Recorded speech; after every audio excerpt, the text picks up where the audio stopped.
Hi everyone, Stefan here. Welcome to the stream. So last time we did what's her name, Princess Baraka, and so I ended up changing a few things, but not that much. I felt like the head there were a few issues, mainly with the hair. There was a little bit hard to read, so I just fixed this a little bit. And there's also another little issue that I noticed is when it felt like the hands, like her body, her torso is more or less turned. Let me see. Ugh. This way, right? And like this, but it felt like her hands were too much this way, and the chest, the center of the chest was this way. So it felt like she was sort of like everything was a bit misaligned. It was a little weird. So I just nudged the hands and the sleeves a little bit to the right so that this could be a little more aligned. See, from center of chest to hands. So that was not a big thing, but needed to be done. So that was it, and I guess so tonight. I mean, unless someone has a crazy idea, a character, or some of you guys want me to do an environment, but I was thinking making stay in the sort of light comedy and making Marty McFly at last. Kind of a big deal. I did a small version of him quite a while back. I'll show you. It's where is he? Marty. I think it was one of the very first that I did, if not the very first actually. I think it was the very first that I did. He was here. We're gonna grab him real quick.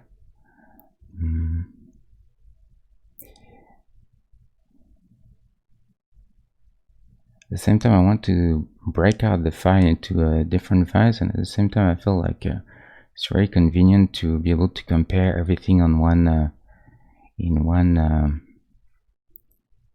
one image. I'm always a little bit torn there as what to do. I mean, eventually I'll have to break them down into assets for sure, but I'm always worried about consistency, and so that's why I like to have everyone sort of close to each other, so I can always get a good view, sort of a bird's eye view at everything and compare. So that was the small version I did. Back then I was doing two versions. They were so fast to do that I was always trying to get two versions. So this was him from the first movie, and that was the outfit he wears in the second one when he's in the future. You know, he's got the weird futuristic vest and the jacket and the cap with this sort of a holographic look on it. Not that different, but so. But I think if I have to make one, obviously it has to be this one. I think that's the one that everyone remember. And actually, it's if you look at, I think so. I think the best. I mean, there's plenty of poses that I could take, but I feel like the pose from the poster is. I mean, this is really what I think people will recognize the most. So it would be the Drew Struzan poster. Very incredible artist that did all the posters from for all the movies, and it was very clever the way he did it.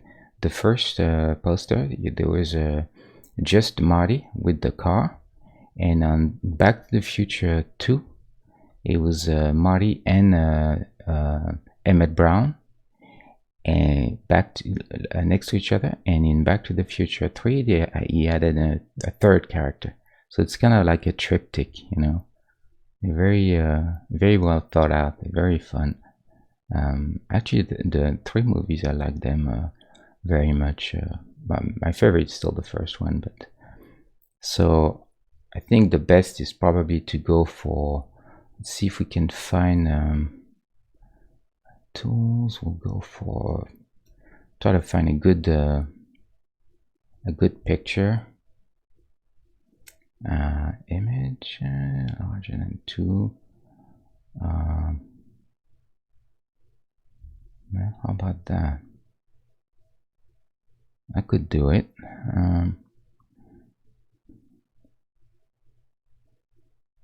Let's see. Yeah, that's plenty for what I need. Way more than what I need. It's good because I get a good sense of the whole outfit, and at the same time I got the pose, pretty much everything in there. So he's wearing this shirt, and then on top of the shirt, I can see the shirt there. There's the leather jacket, and on top of it the big I don't even know how you call this. I remember that one of the characters thought he was you know, a life preserver, but he thinks that he's in the Navy or something. So yeah, super, really good costume. I remember back in the days, after seeing that movie, I really wanted to have this thing. I was looking for it everywhere in France, and no one knew what it was. You couldn't get it, especially without the sleeves, you know. I was looking everywhere, and people were looking at me with weird eyes when I was going into stores and asking and trying to describe what it was, and they were looking at me with like, who's this guy and what is it that he's trying to describe? They couldn't figure it out. So yeah, I guess we could do that.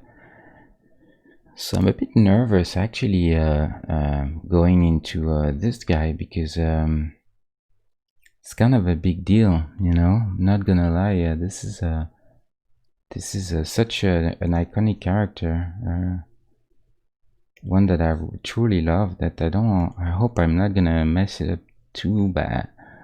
So we'll see, you know. I had a few instances like that. Remember when I was gonna do Indiana Jones was a big deal. Doing the Xenomorph, I pushed this back for a long time. I kept postponing it. Who else was I a little nervous about doing? I think there was the 2001 Dave Bowman. I dearly love this film, so yeah. So I'm always more nervous when I have to make something that is relates to something that I really enjoy as a movie, or as a, you know, creatively. So, but we'll see, you know, has to be done at some point, so we'll get into it and hope for the best. So I could take this guy and just scale him up and start from there. I'm not sure I'm gonna get much out of it. It will sort of help with the blank page syndrome, you know, a little less intimidating to start from anything, even if it's if you're gonna end up at least for me, even if I end up and I always end up changing everything, at least starting with some kind of something, sometimes just psychologically is a little less intimidating, you know. But this is hardly useful, I think. We'll see. Let's see. So what size do we need? So he's a little bit in a sort of a little bit squat, so it can't be too high. See if there's someone comparable. I guess he could be close. Technically I should have him pretty small, because Michael J. Fox was a very he's a very tiny guy, actually, very short. He's a 5'5" apparently, so so he shouldn't feel too big. So I guess Luke is probably a good size, more or less. Let's see how much is he. Luke is 59, so we'll go for 59 and see what happens. 59. His neighbor. Okay, so back here. Here we go.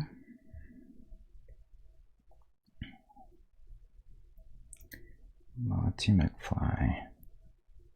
So the film is 1985. Robert Zemeckis, amazing director, really. Did one of his most famous other films, Forrest Gump, obviously, and also did Castaway, that I really liked. A very talented director, very specific. He's got those Zemeckis moments, you know, where he really manages to bring you to a moment and get a really strong climax, emotional climax out of his films. Some critic at the time when the Back to the Future came out said that it was the genius of Spielberg, who produced the film with Frank Marshall. It was the same team, pretty much. Frank Marshall, Kathleen Kennedy, and Spielberg was the same people who produced the Indiana Jones. And that critic said that it was the genius of not only as a director, Spielberg, but as a producer. He knew always how to match the perfect project with the perfect director. Even though in that case it was a project that was actually written and brought by pitched by Zemeckis himself to Spielberg. He had been rejected by all studios, as it is often the case when someone makes a masterpiece. They can never sell it in the beginning. It went through all studios for several years and got rejected everywhere in Hollywood, until finally Spielberg thought really fell in love with the script and decided that it was a good idea to do that. And you know, I think those legs are perfect for what we need. They're not exactly the same. I mean, his legs are even more apart, but I guess that's a really good starting point. This whole character, we could probably take him and go from there. I suspect he's got very long legs. I'll probably have to shorten them up, but still might as well take this as well. I always try to make my life easier if I can, because why not, you know? It's about getting the result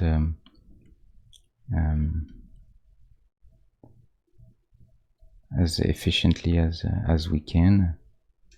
Doesn't mean that you know, if that I will rush it, but I'll take any shortcut that I can take to maintain you know, to maintain my stamina and make sure that I get the polish in the end. So the sooner you have a base, the better, and you can spend some time making sure everything's is working. So we got him. Where did I put Golden to? There.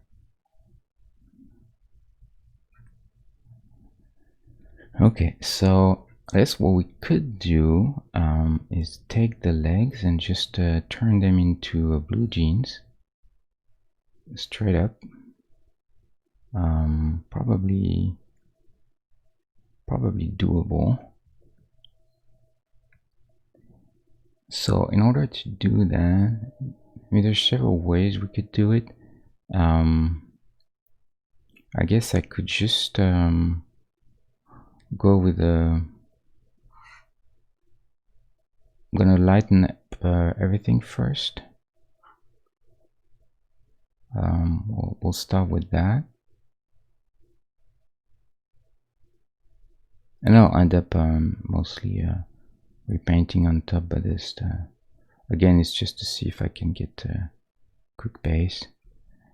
Then we can get that blue in. Try to get that blue. Gene, you never want to be too saturated. Actually, they're not too saturated, blue jeans. So we can compare to her, for instance, and this is different color. It's a little bit more green. This is not too bad. Okay, so we'll go a little lighter. The saturation gets too high there, but I'm not too worried about that. I just want to get a clean color first that I can clearly see, because then at least I'm in the right hue. Sometimes it's easier to get the hue first, and then now we can desat, you know, and try and find a balance in there. And I can still then play with the hue if I want a bit more green or a bit more blue, depending.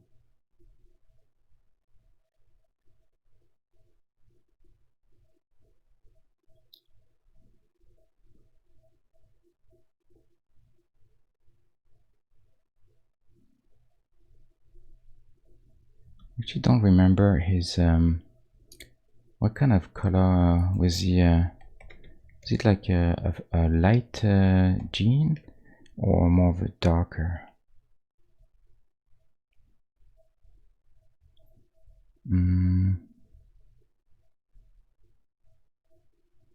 Yeah, fairly dark actually.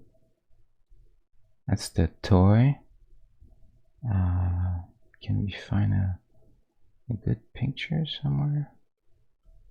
I like the ones that don't have too much, you know, film lighting on them, because they give you a better sense of the true local color. Let's see.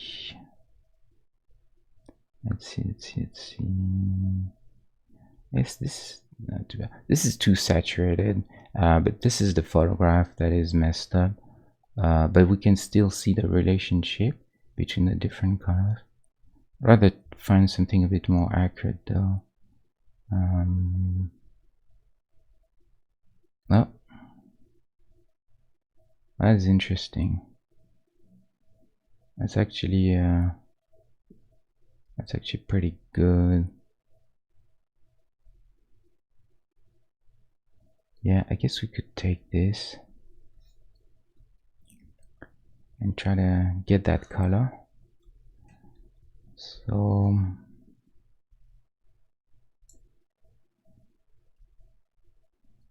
just want to make sure that I didn't lose my selection. Probably not. So we'll go darker, bit more saturation.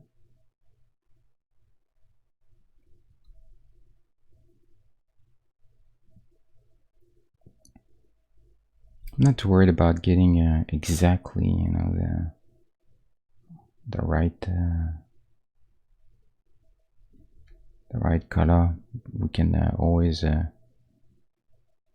come back to this and fix it, but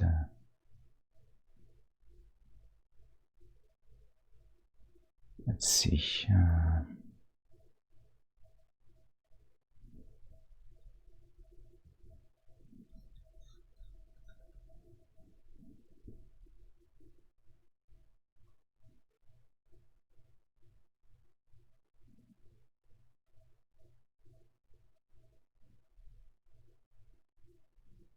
We'll do something like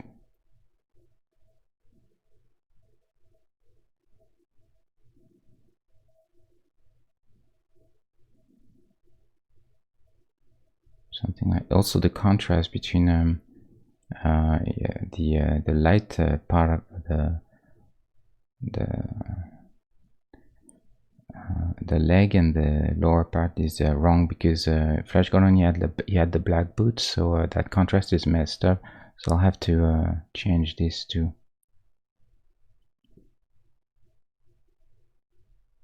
But that's okay. We can fix this.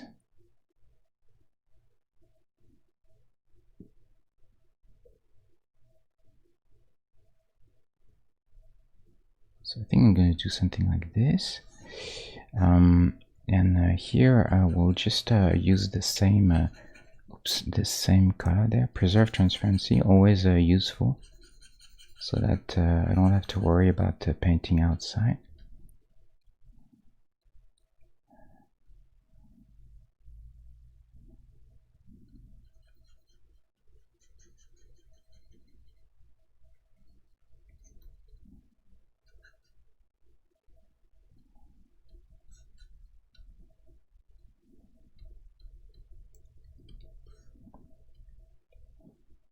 So okay, so we'll get to quickly those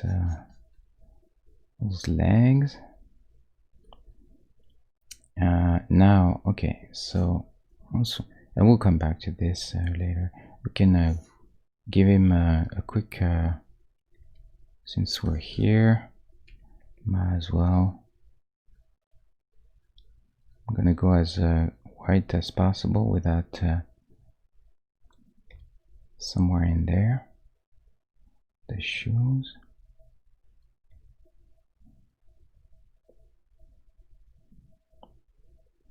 And same thing, we'll figure this out later to get it right. For now, it's just a quick and dirty.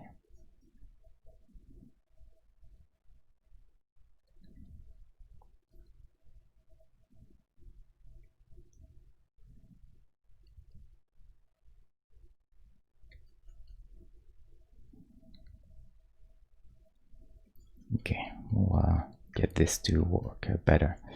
Now let's, I think I don't want to go get bogged down into this and not taking care about everything else. We need to make sure we get all that to work first. So so I think what I could do, I'm just gonna go with it and see what happens, you know. So we'll have we'll try to block out very quickly the that weird puffy jacket. If someone knows the name of that thing, I'd be curious to know, how do you call this in English?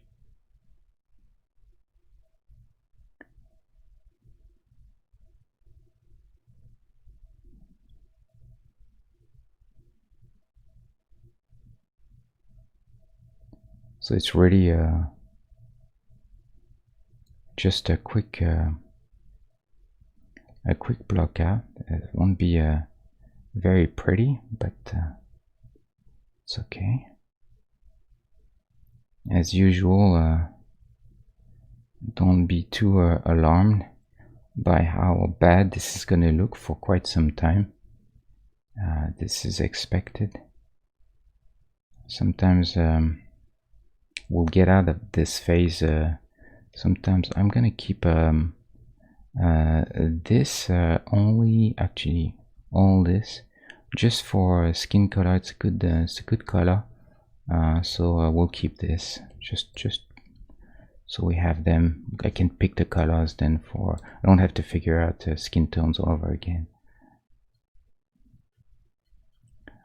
So okay, I have to figure out about what kind of scale size we need for everything. I think so. It looks like his jacket is actually a different color than the pants. There's less saturation, a bit darker. So we can we'll take whatever color for now. I'm not too worried about that, and because I just want to get the very basics. There's your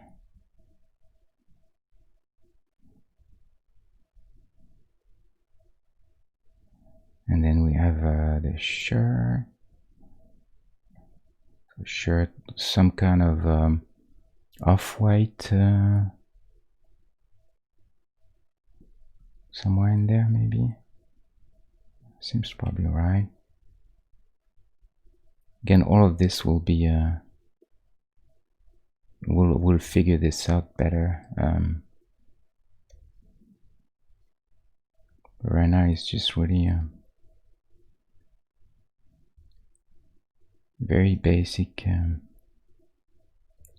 blocking.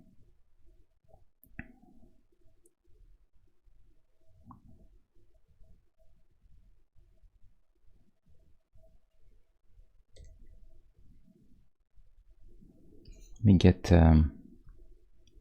this actually. It was good to have a good idea what we're doing here. This part is going to be a little harder to figure out because there's quite a bit of things on top of each other. So that's going to be her jacket. There's probably going to be some kind of shadow there. So we'll right now I'm just going to do a simple indication of that, just in order to be able to read the jacket against the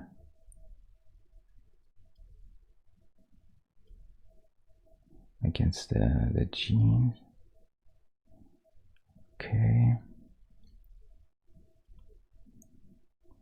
Then we have a shirt in there.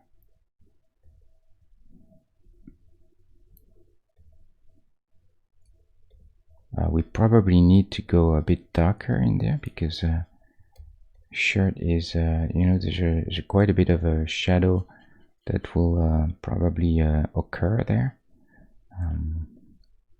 And again, for this, I'll try to find the proper value in shadow eventually, but for now, simple, just simple block out. I want to get a sense of where things should be.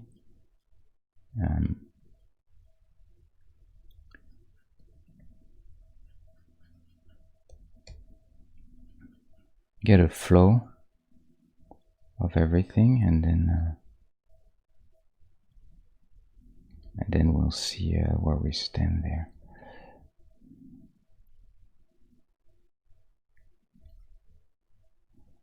This a little lower, somewhere in there, and then we have another arm there.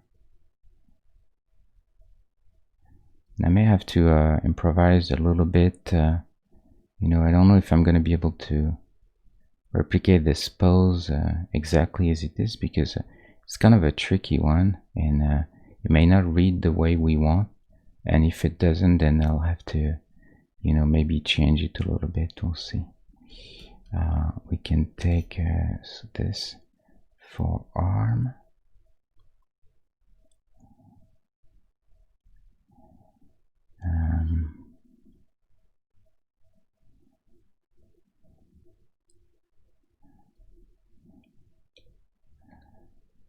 Head. Get him a quick hair color.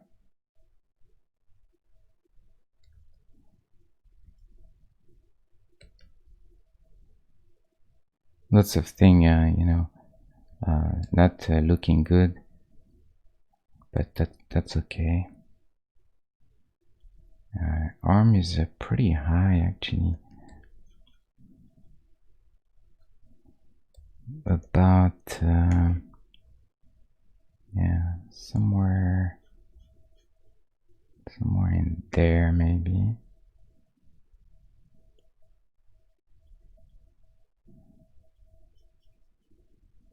Okay.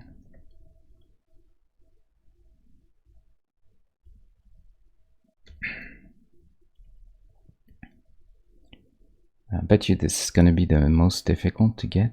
so it doesn't look weird or unbalanced, or it's kind of it's not necessarily a easy pose. I mean, even there, it doesn't feel like the most. It feels quite staged, and it doesn't feel like the most natural pose. So it might be a little tricky to get this right.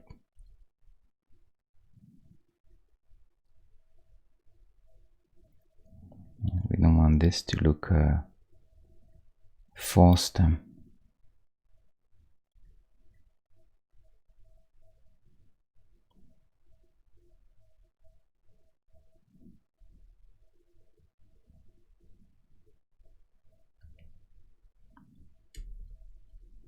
So much stuff going on in this area. It's gonna be interesting to see what we can convey.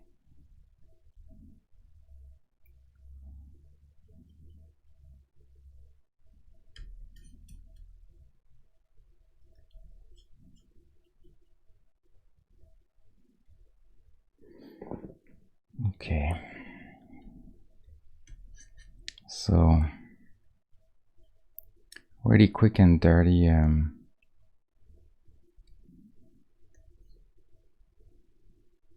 Not the best, but at least we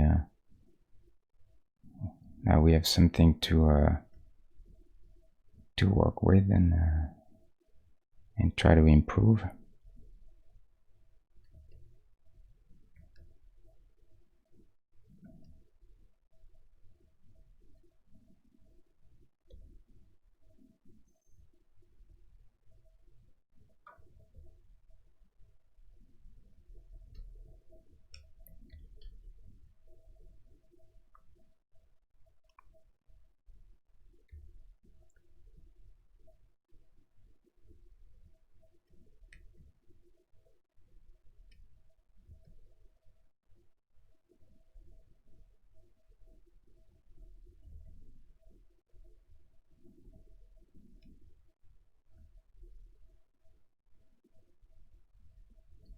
Looks like this probably needs to go a little higher there,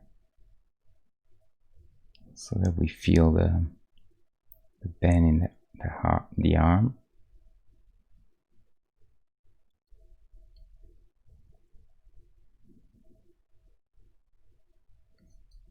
So again, just worrying about basic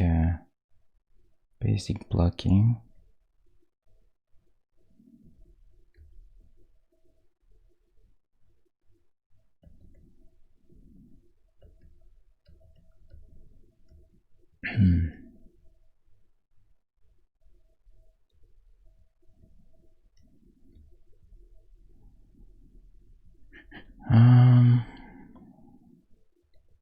Okay, so I have the feeling that looking at it real quick like this, that legs feel quite big, a bit too muscular and strong. He's a kid, so and he's not a big man, so we need to make sure that feels much better, I think, for him. Even less so there.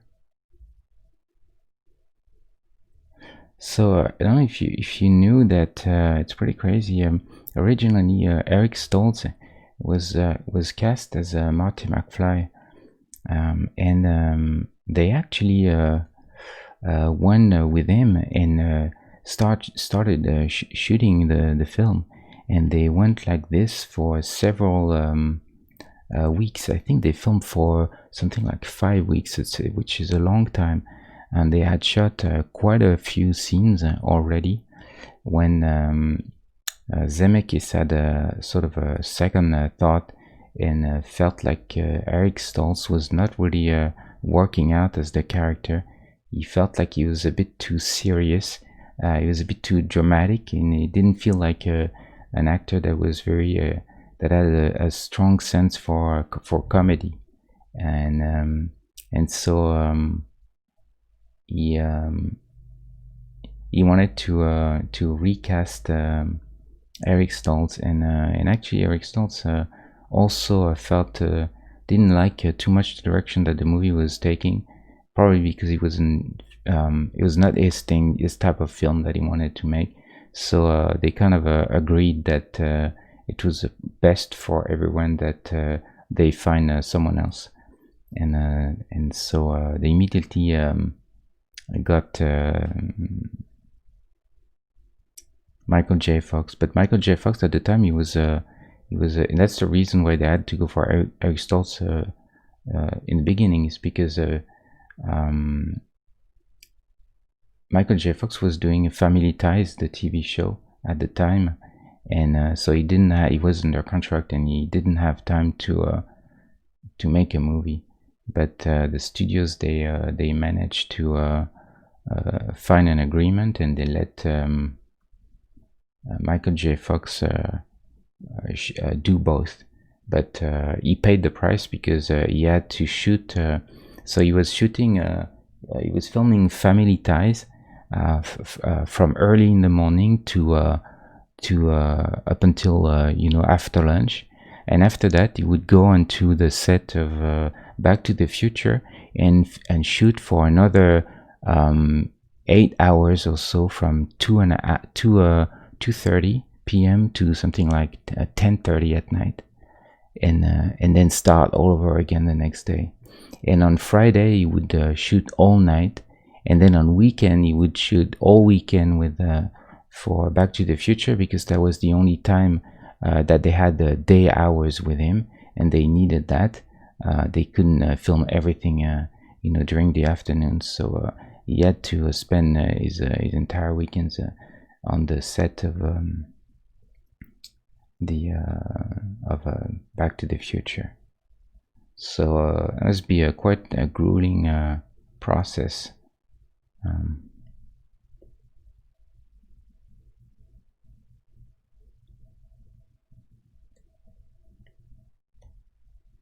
But kind of a difficult opportunity to pass when you imagine having those two things at the same time. If you have the opportunity to do both, it's probably quite difficult as a young actor. He was still pretty. He was not very well known at the time, so it was a huge opportunity for him.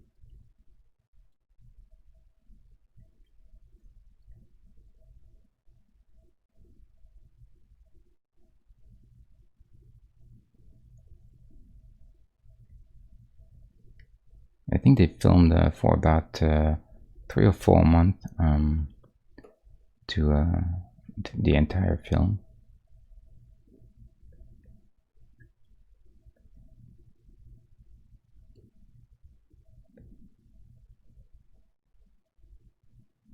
Just quickly, just want to suggest those things really quickly, just to get a sense of if the size seems to be. It's not because I want to add detail, but I want to make sure that I have about the proper tier, that it feels about right, more or less.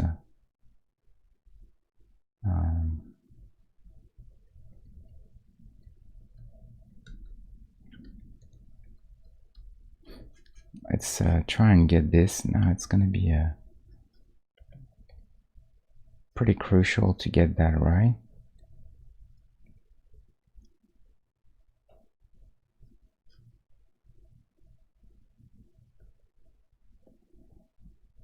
Hold on.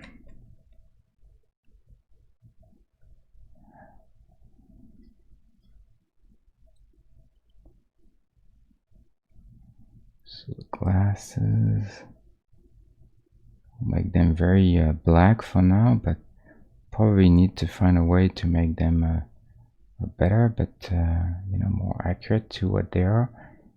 But for now, I just want to make sure that I get a quick placement of everything. Again, it's a very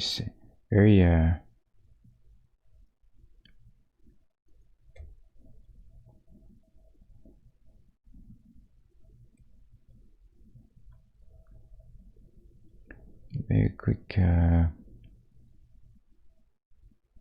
blocking of everything we need, and then time will come to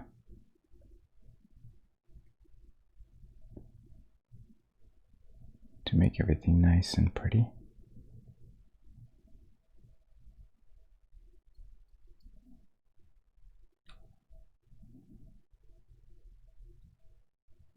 I'm just going to quickly flip him.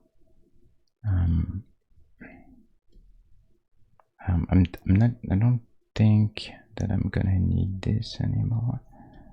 How many values did I have for this? I got this one. This is probably, we'll take this, and that's the lightest. Okay.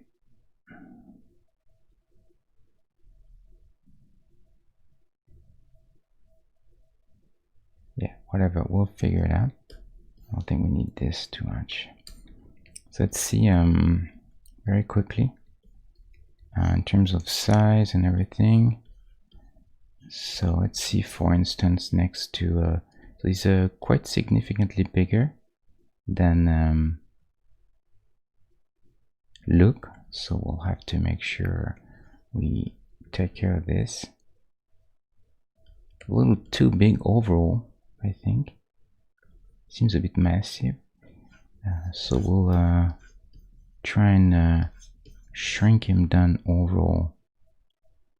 How can we do that? It's a little bit of everything, I think. So let's say, oops,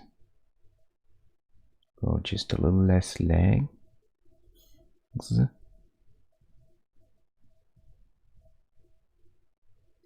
And then we'll have to make everything just a little less big there. It's kind of trying to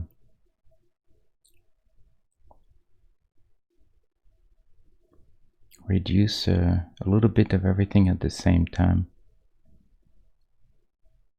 so it feels less thick, less high, less big, everything. I think we can even probably take, let's say, in the body there, we could probably go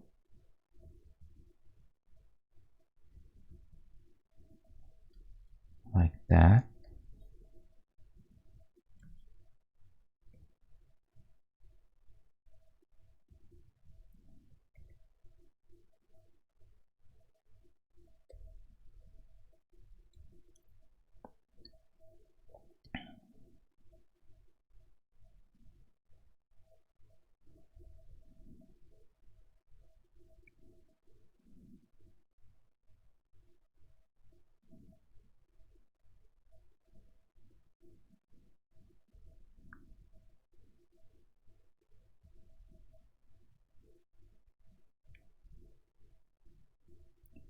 Very messy, but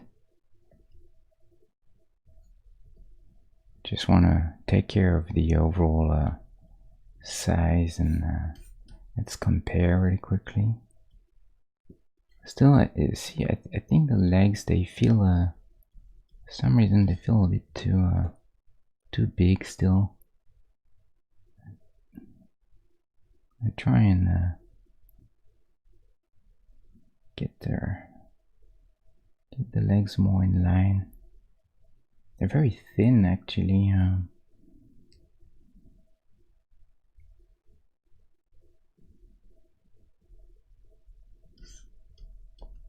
The feet, they don't need to be that big for him.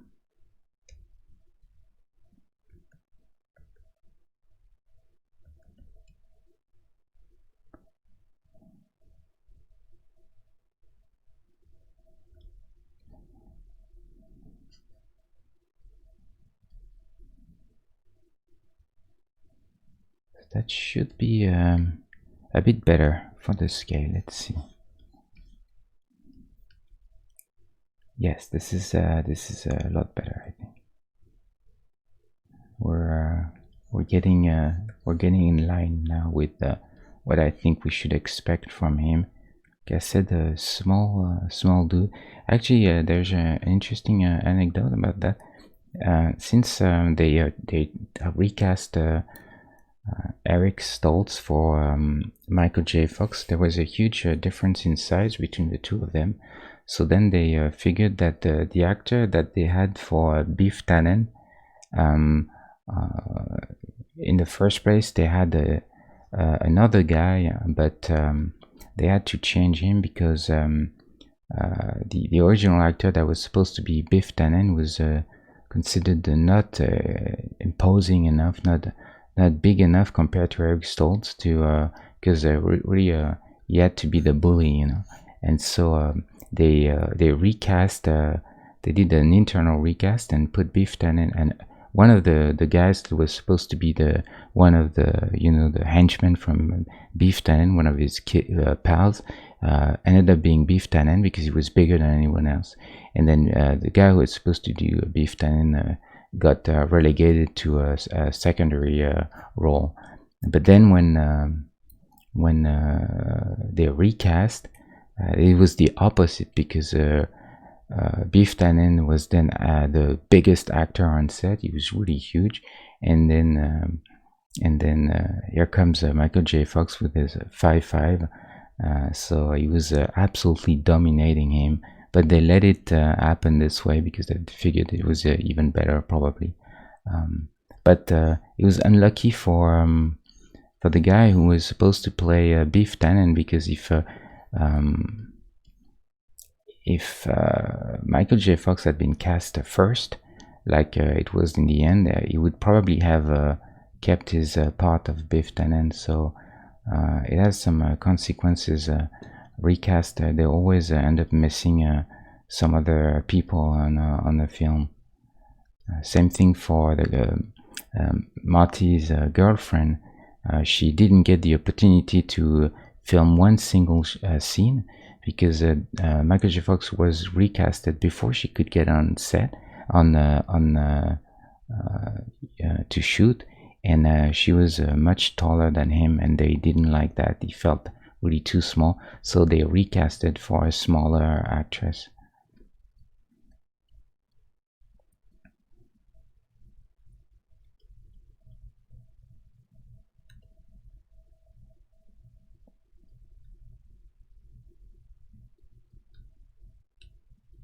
But it was really worth it when you think of it. I mean, I don't know, maybe you can see actually some photographs of there's plenty of photographs on set of Eric Stoltz as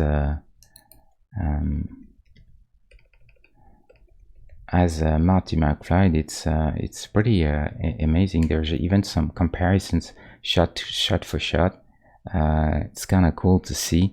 That's him with Lorraine. I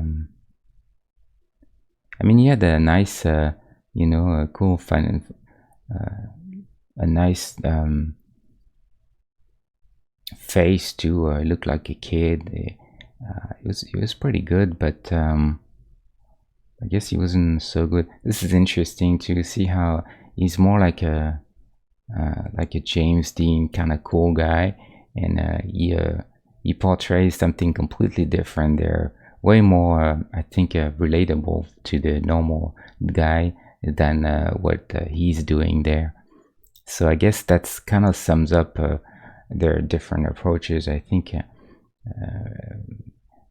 Michael J. Fox was very much like a regular dude, a very sort of your funny, so the kind of a friend that you have in school that's always funny and makes jokes, and is very nice with people, and always kind of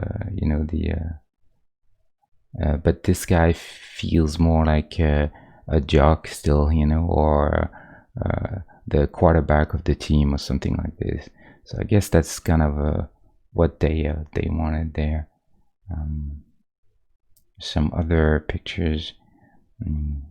This was the famous pictures that he uses to check if he's gonna, if his change of the future goes into the right direction. To see when his brother and his sister, they slowly they are erased from the picture, and that was him in that picture. That was Eric Stoltz.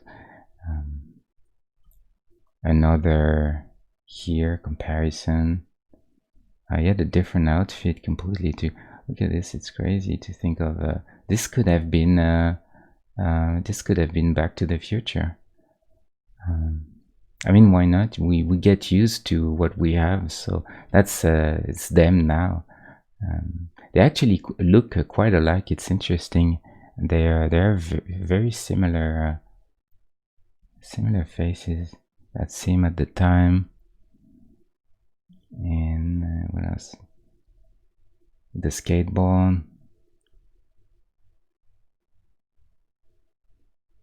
So yeah, many scenes have been shot. That must be quite him with the what's his name? The director from the school. I can't remember his name. Yeah, he's there with beef. Yeah, all sorts of. That must be quite sad, actually, for an actor to come so close to making such a really a tremendous movie and not being able to finish it because you're not quite the part, or especially when, I mean, he had been on the film and actually shooting for more than a month or two, and all of a sudden he has to leave and give his place to someone else.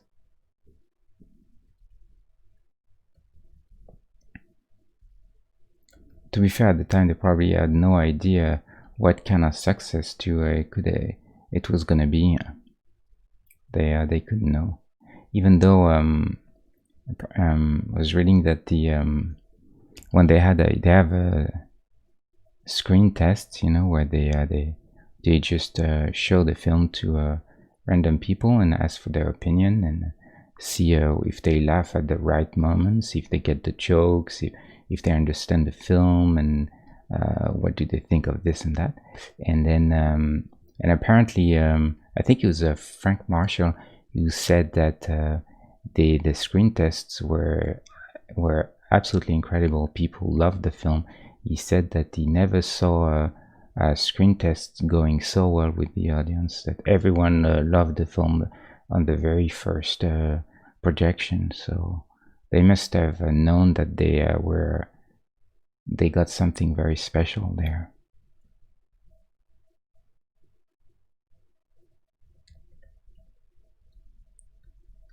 We'll see what we can do for his head eventually. It's going to be another bag of problems there, but we'll see.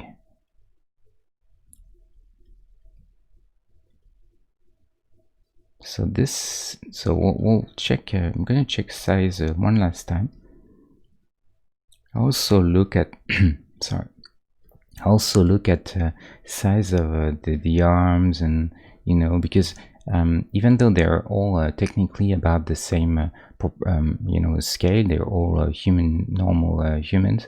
You see that the Flash Gordon has got really big forearms and big arms, much bigger than you would have, and because here I'm going to emphasize his superhero figure, so then I'll go a little over the top there consciously.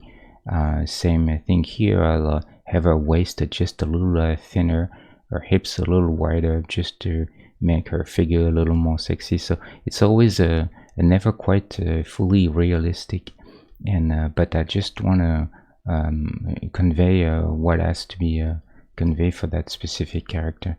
So and so that's why the limbs, the size of the arms, and the length of the legs, and all those things, they they actually change from character to character, but hopefully they still, when you put them next to each other, you don't really notice that they feel sort of a part of the same world. I mean, that's at least that's the hope, you know. So so checking on, see Rambo, he's got a really big arms. So checking on him, I look at fairly normal people and see how his arms compare, and that seems to be roughly in line with everyone. So that means that we should be fine. He's got very small arms, this guy, but you know, he's a doctor and not a very sporty guy. So I kind of do a quick check of all those things before really going in. Same thing for the legs. I'll check that legs don't seem, you know, out of scale in terms of how wide the pants are and all that stuff. You know, I still think his legs may feel just a bit big overall, a bit. But it's kind of a part of the pose too. It's a bit more of a statement because they're so spread apart, and so it's not really not too worried about that. I mean, compared to Axel, even though this guy is not the best, I have to work on him quite a bit. I think I was mentioning that on a previous stream, but overall it's not too bad. Compared to Luke, they're probably the closest characters that we can find in terms of their stature. There, you know, how big they are, and that feels. I think that feels okay. I'm always obsessed with this. Sorry for checking so long, but I really want to make sure that I get this first, because it's a shame when you get into finishing, polishing everything, and you realize that the character is too big or too small. It's not such a big deal to change, but sometimes it will screw up a part that you really liked and that you've spent some time on. So it's better not to get attached to anything before and getting the proportions right before going into making something that you may regret later on.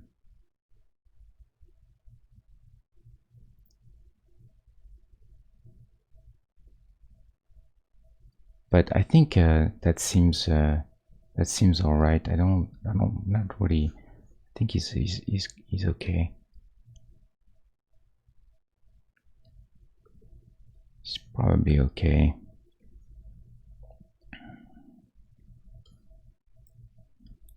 I could go a little smaller, a little less, maybe a little less mass there around. But at the same time, you look at this, and this jacket and everything makes him a little big though. So, but I guess I could probably lose a series of pixels there. I don't think we need to go. We may not need to go that big. Maybe a little more here.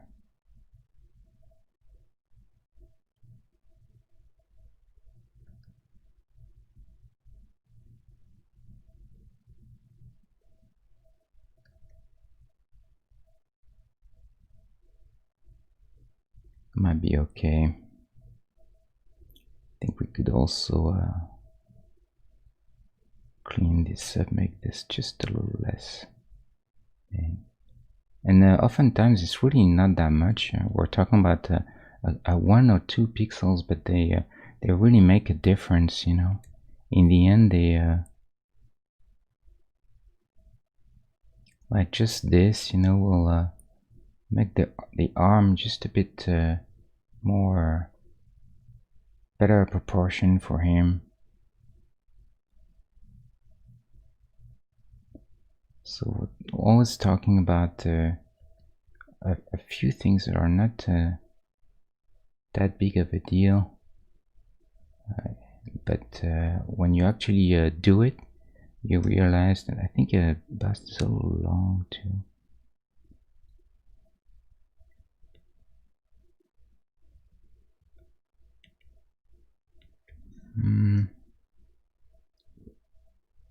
Oops.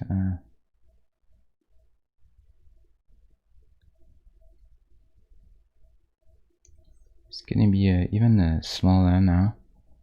You see how fast this goes.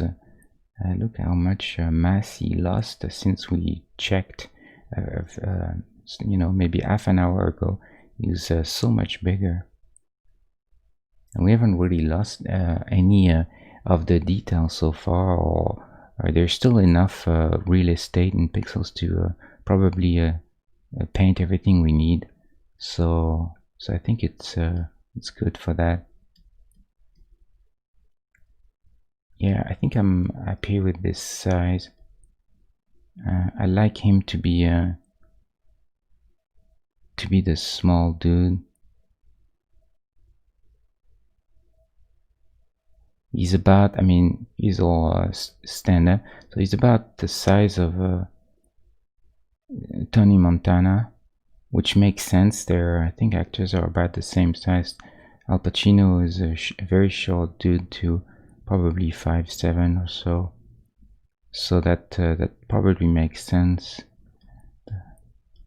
And it's more really, it's not about being exact and perfect. It's more about so that in the end you get a sense of who they are, and they don't feel like completely misplaced. For instance, imagine then you have your team and they appear on screen, and so well, I'll do a quick I'll do this on a separate layer just so we don't screw up everything.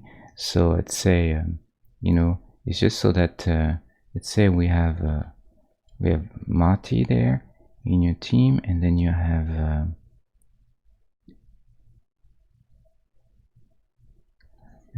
Dorothy next to him. Then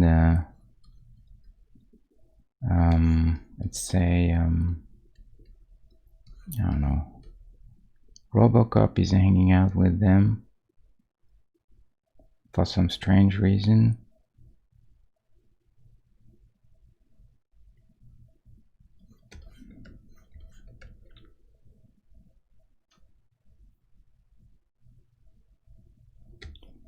And then finally we have I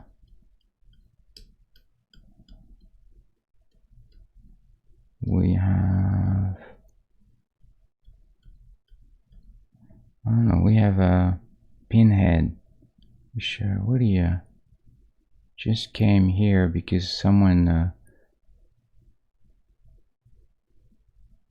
messed up with the box, so that's why he's here. So, but looking at them like this, we have to get the sense that no one is really so much bigger than that you expect them to be, or small, or you know, as long as they feel roughly right, and I think it's okay. And here we have the Predator, the Robocop, already clearly bigger than anyone else, so that's good. Marty still bigger than Dorothy, but he's not a monster. So that's kind of the idea already, to try and get this to work roughly. Anyway, so let's go back to it. Where are you, Marty? Somewhere there. Where is he? There. So I mean, maybe, okay, let's go back a little bit. Maybe I've gone a little too far. I want to make sure that I think when I did this, maybe I shouldn't have. I think this was a good idea, but I think overall it was better at that size. I felt like after that it felt a little too small. Yeah, that feels about right to me.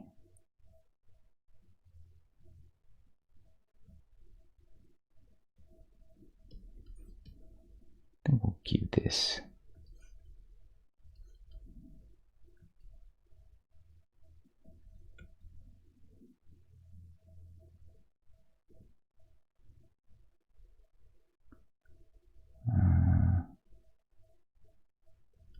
Yeah, I mean,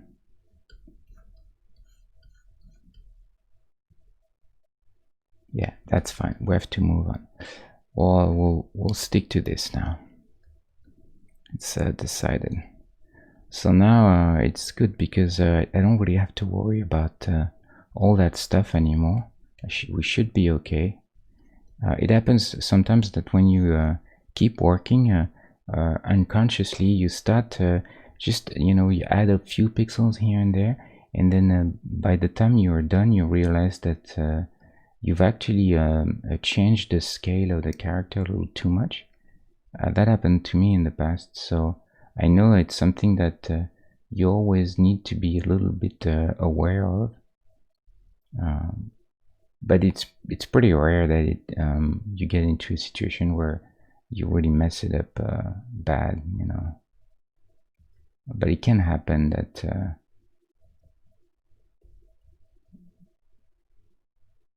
it is changing a bit too much. So usually it's not too hard to fix.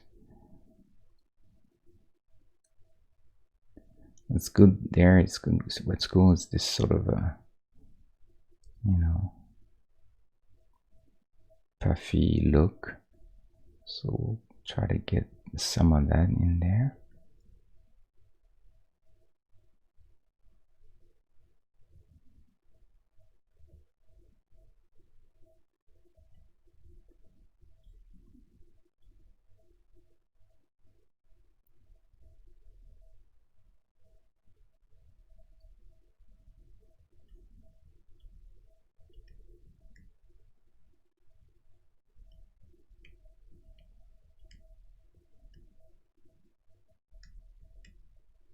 Now we're gonna have to be start to be a little bit more precise now.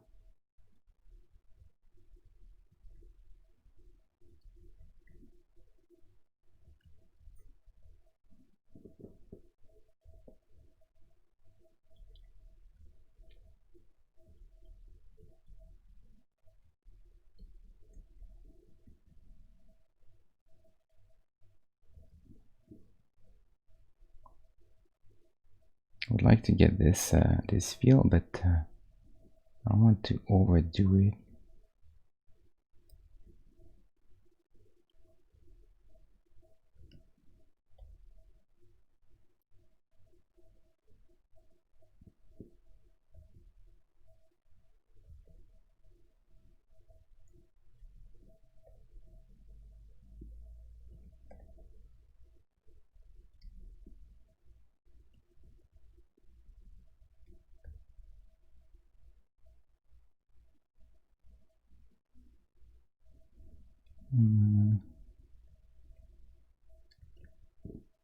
Let me see.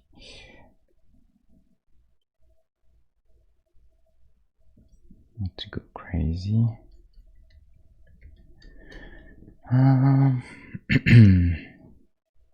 This part is a bit confusing because I try to put the shirt there to be visible, but it's just a little complicated, so I may have to kill the shirt. Because I don't think, let's see, I don't think we necessarily need to show it. Maybe as long as we have one little pixel there of a shirt.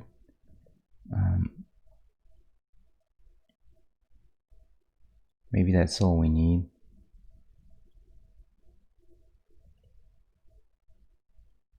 It's kind of messing up this area a little bit.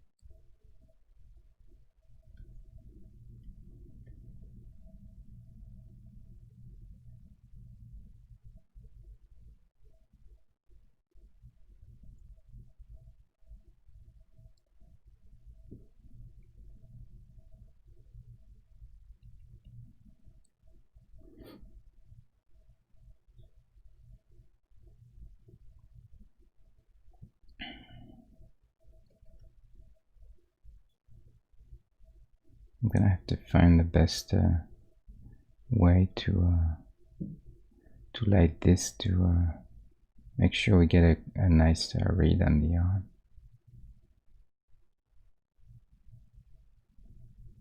So probably play just a little bit with different values for a little bit.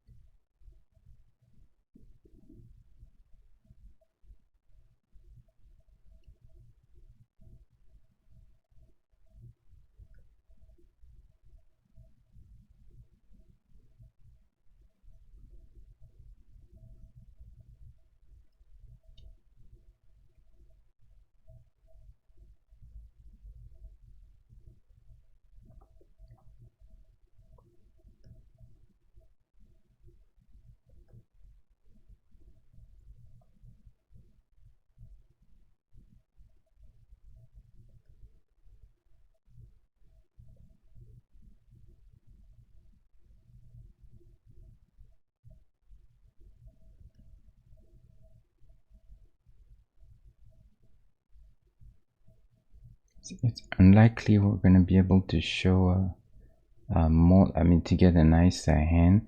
It's going to be a much simpler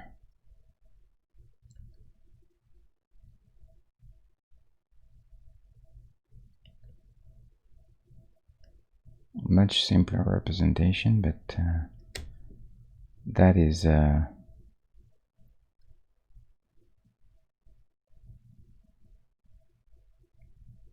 it's kind of it's what to expect with at that size cat. It's never hands or arms, always more of a suggestion than something that looks a little bit accurate, you know.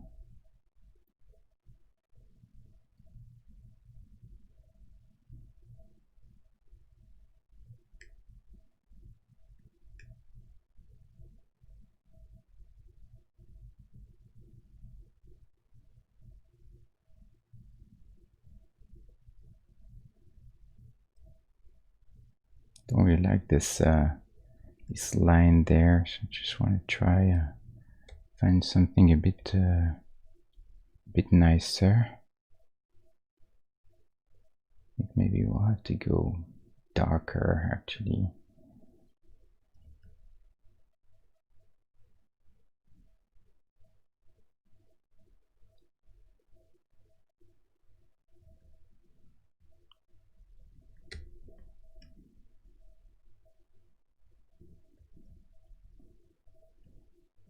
Take this.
And glasses, we're gonna do what we can, but that's it's not gonna be incredible.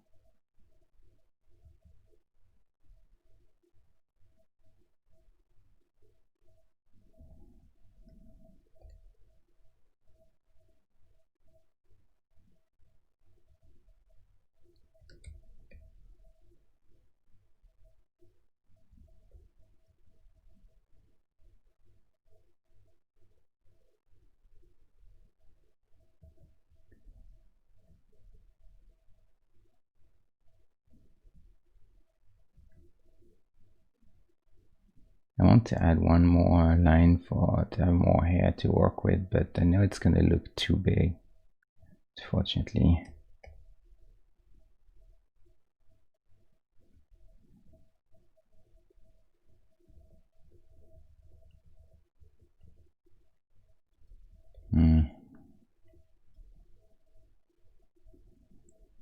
try to go something lighter.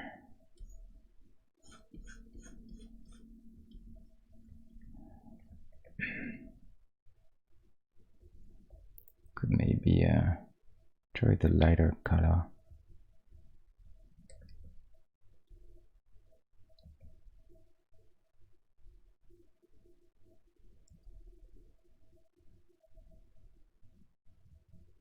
Yeah, hair is always a tricky thing, and head in general. It really takes nothing to completely mess up the face.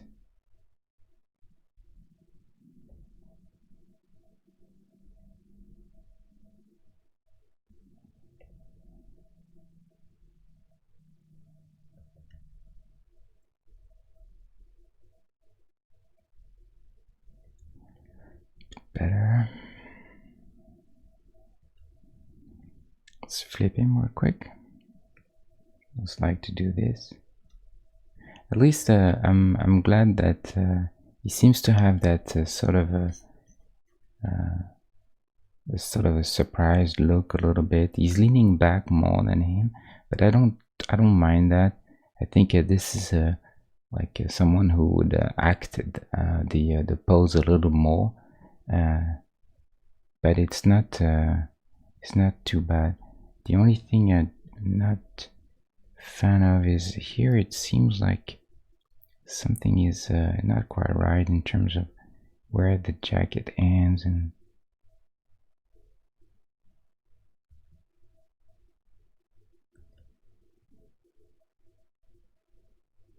at that point I'm not really going to stick to the reference too closely. I'm more interested in really getting something that feels that conveys the same thing as the reference, not necessarily sticking to it closely.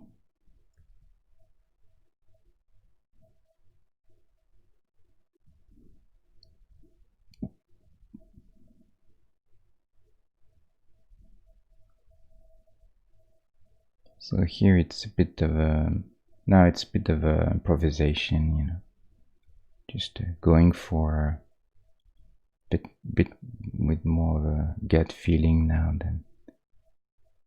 than following the reference.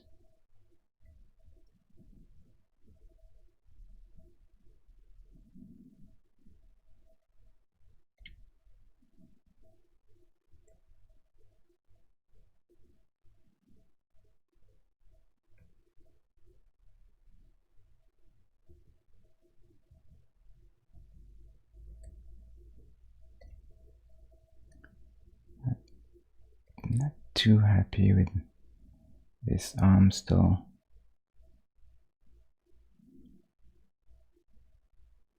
Seems a bit massive. Let's see if we can get this a bit better. Yeah, I think this is better. Now we're getting into that stage where every pixel counts, and we start to be a little bit. You see this how the pace at which I paint has slowed quite significantly. In the beginning, you go everywhere and jump all over the place, and everything is super fast, and I'm not too worried about anything. But now you see me going much slower.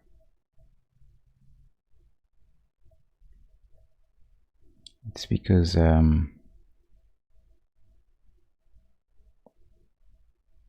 takes a bit more thinking now. It's less about the gesture at this point. in the beginning you go really fast because it's about getting the nice gesture for the pose and getting something to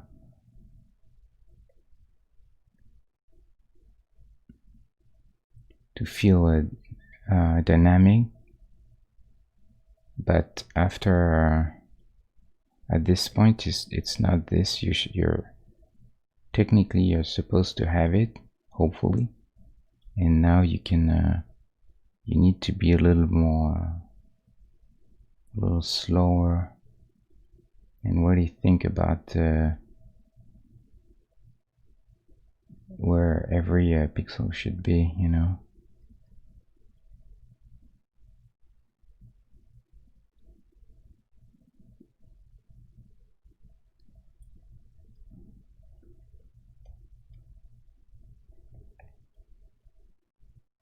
I mean, at least, you know, this is all I'm saying really is how it works usually for me. I'm not saying you should necessarily do it this way.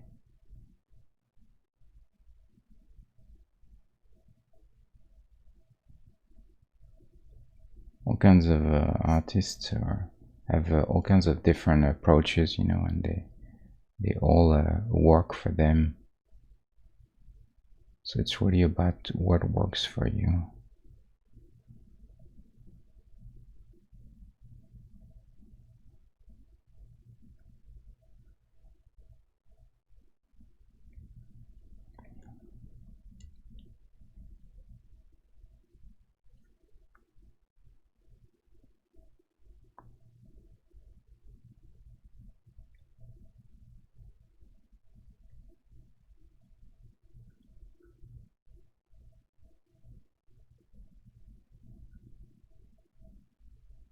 Trying to get some little buttons here.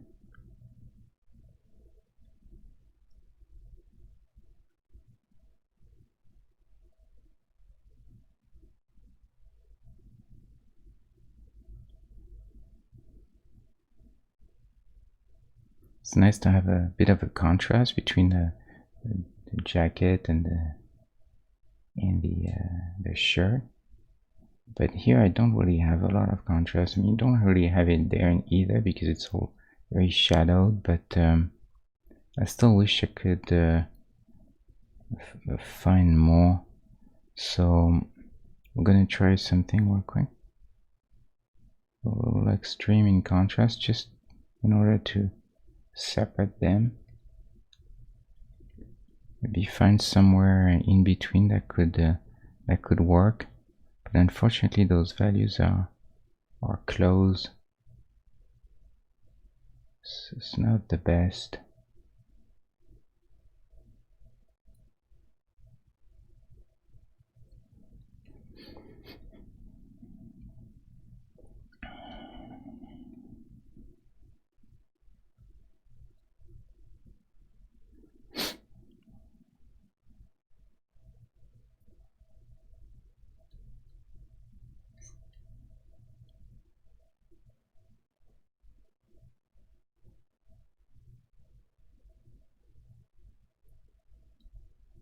Okay, I think I know what's bothering me. It's the shape of how the jacket ends there, this spot. Like here it feels like it's doing this shape, and I was going the opposite. So I'm gonna try to, like it'll be nicer.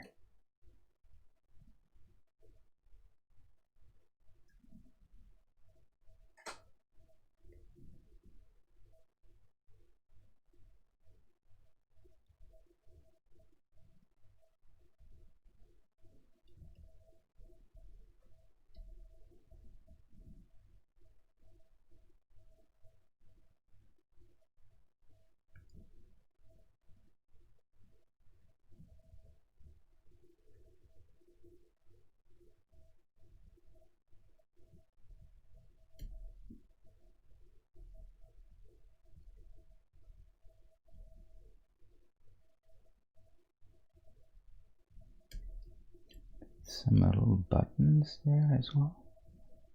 Try to place them. I don't know how they would be. What kind of color, or I guess we'll improvise something.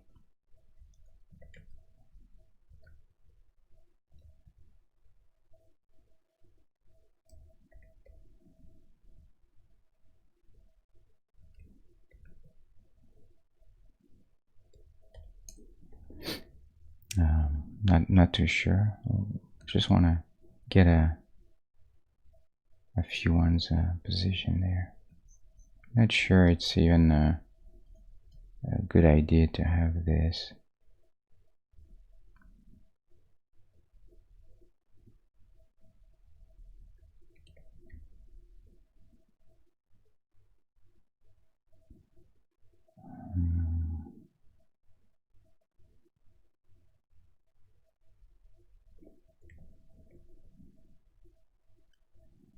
We could try and light this thing a bit.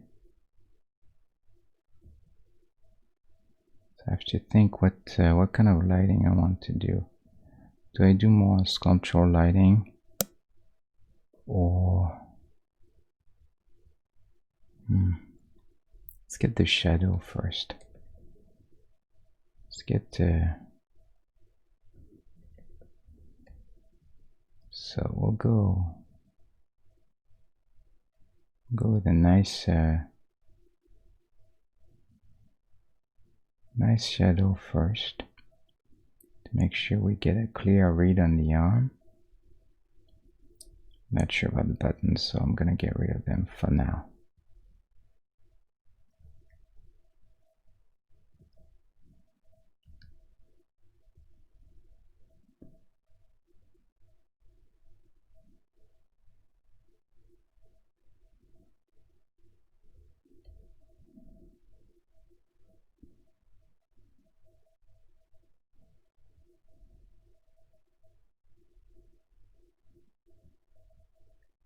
So I go a bit deeper at the source of the shadow, and then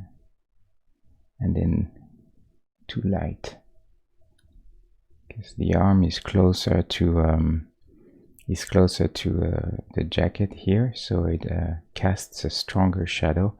And then as there's more distance between arm and jacket, then the shadow tends to soften and be less visible.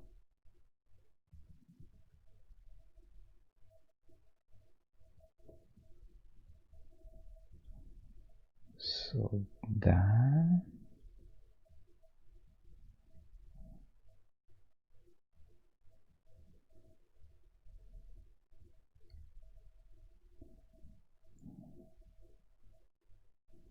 we can have something like this.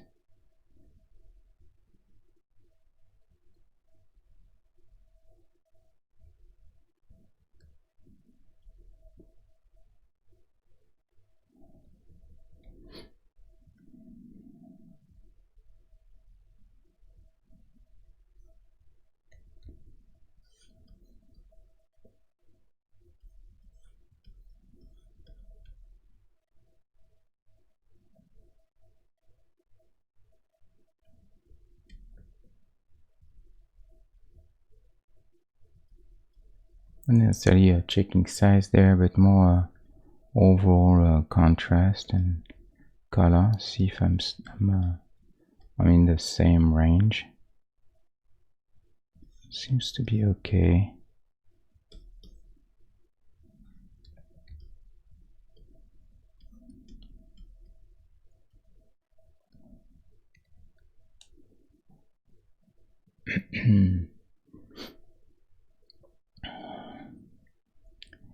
Now we got that.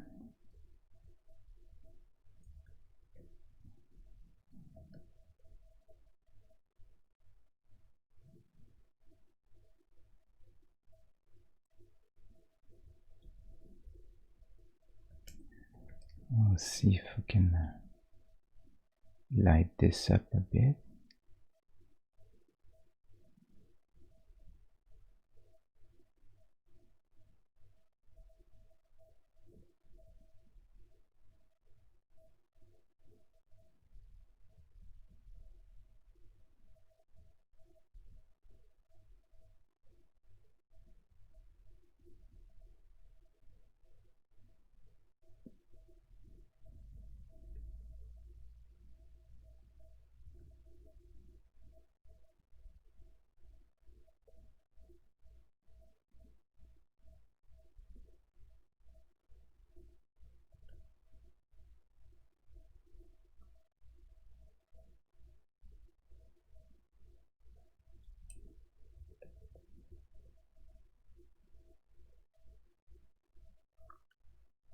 Again, this is more for to read the arm properly, so I'm trying to get a bit of a shadow there.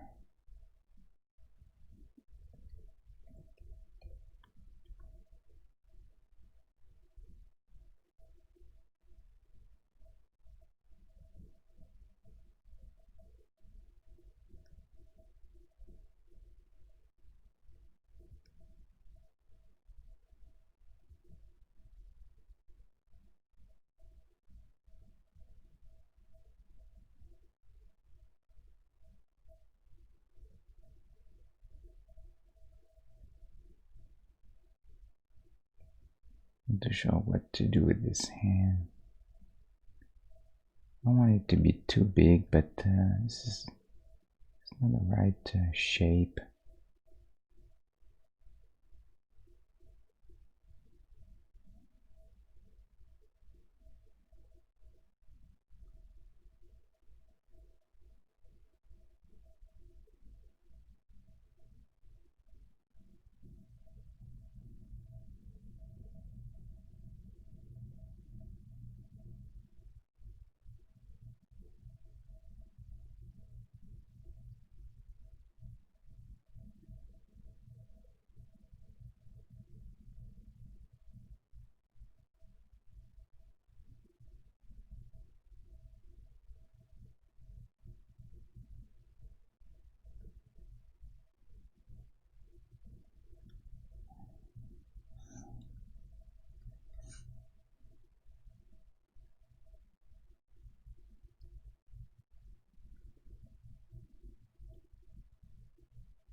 Huh.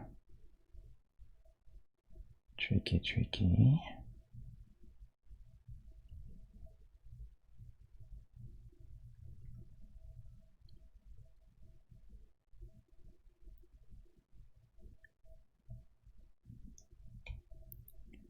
So here, I'm a big fan of all this gradient there. So I think we're gonna go for something a bit simpler.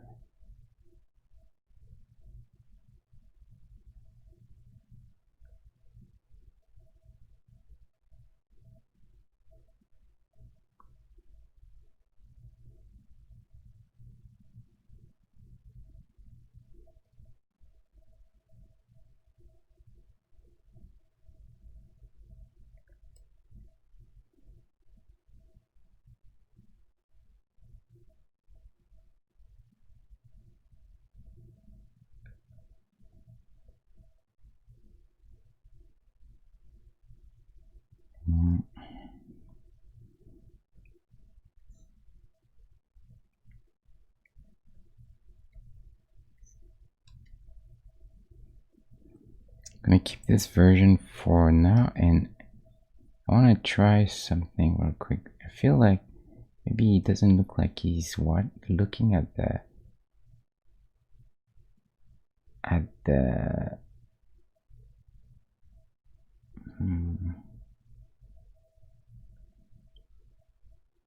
at the watch so much, because the hand is maybe a little too low, or so. Let's see. Just want to try real quick.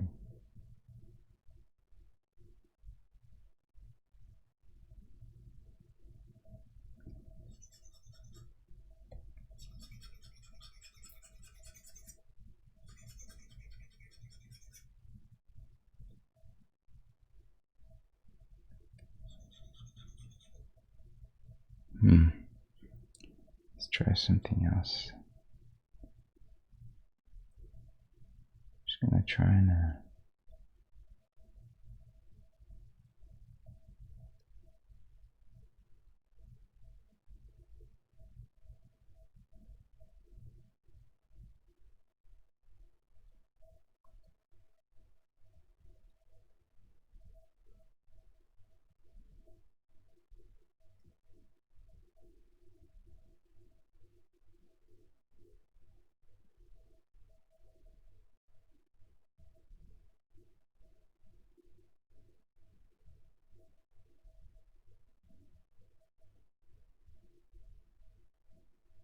think this is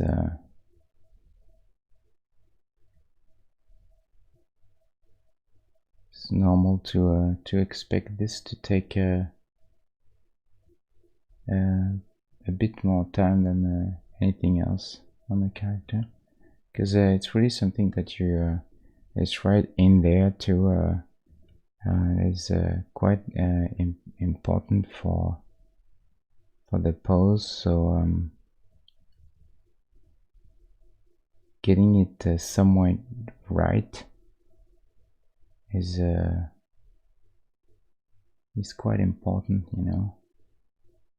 So that's why I may have to go over this a few times and experiment a little bit with it.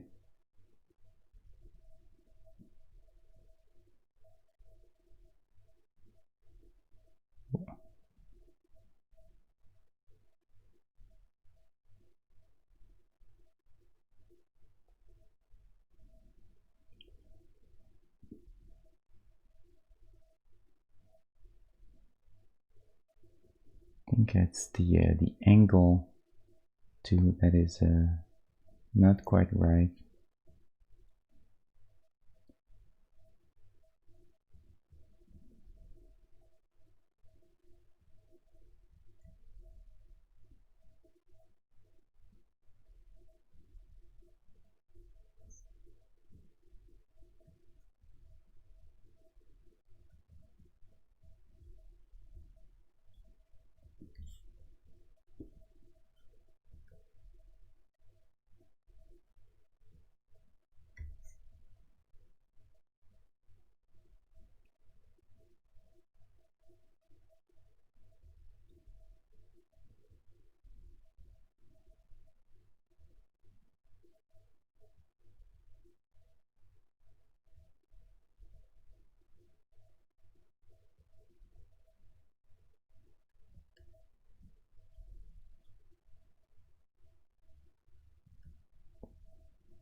We'll get it eventually.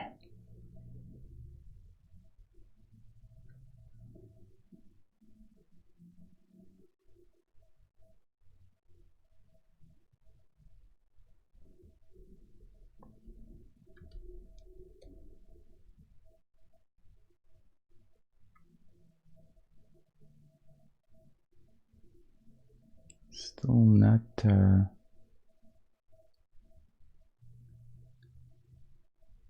perfect, but maybe a bit better.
I think maybe this is a bit better.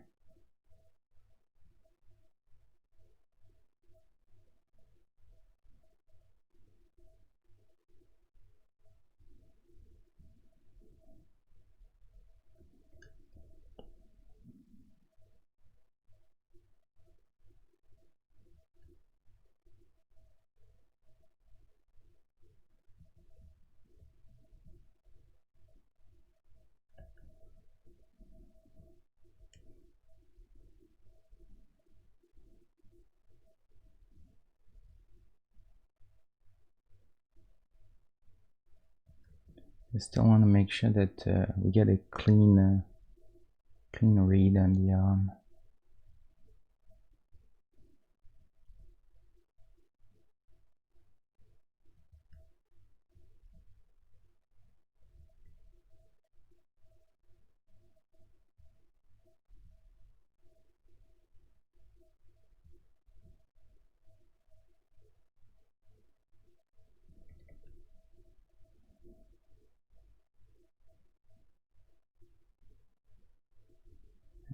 That seems maybe better. When I say maybe, it's not a good sign because it should be obvious. So if it's not obvious, then means it's probably not right.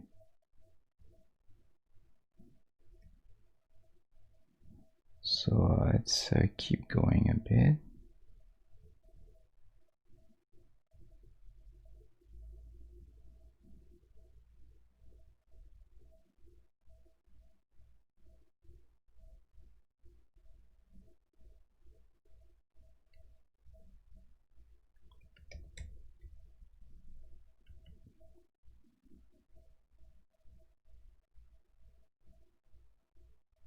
Yeah, I like this better.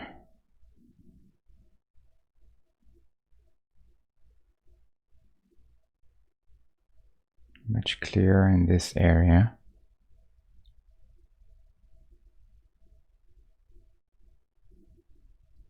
Bit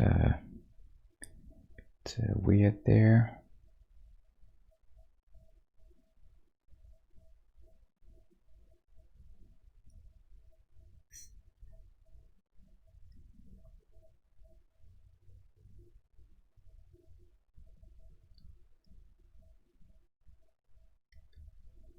It's not bad.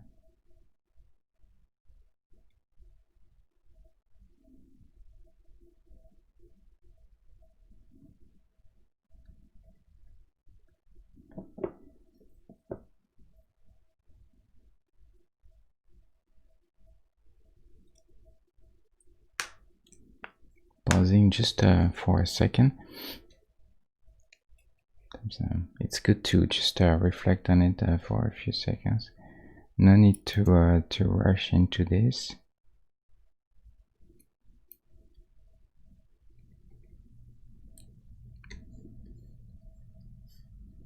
Serve him around.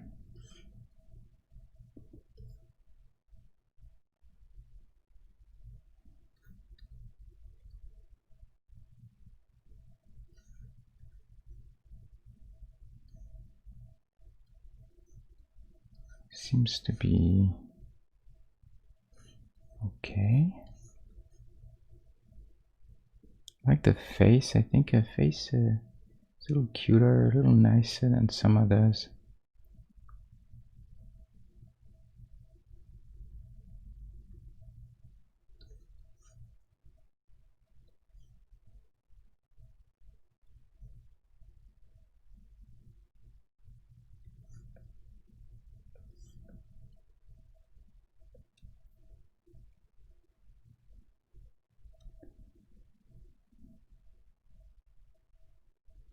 Okay.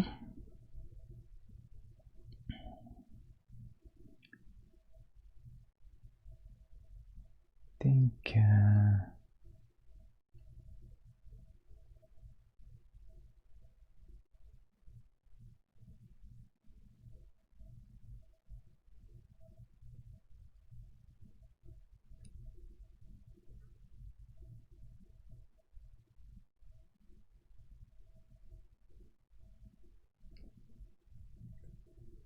wonder if I should try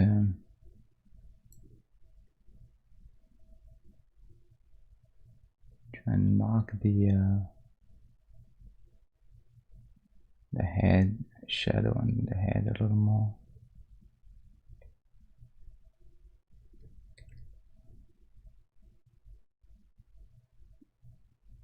I'm getting into the super tricky, finicky stuff now.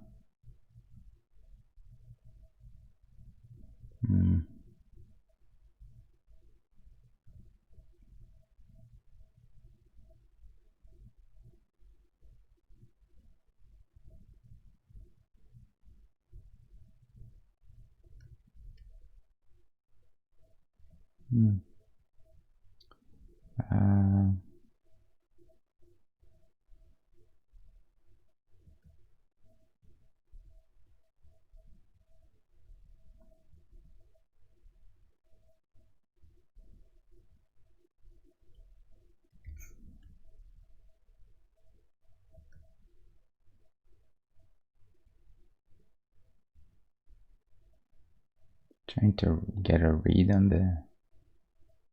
the shirt a little bit.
Like to get the hair a bit better.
Flip him again.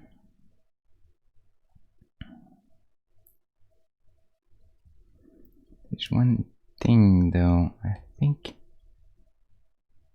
overall his face might be a little too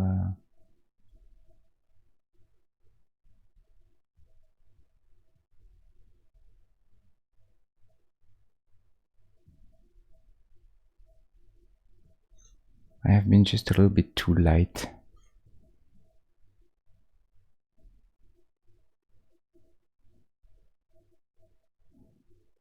Too dark, bit too light.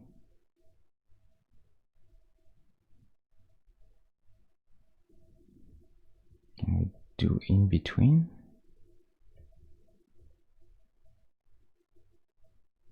Something like this.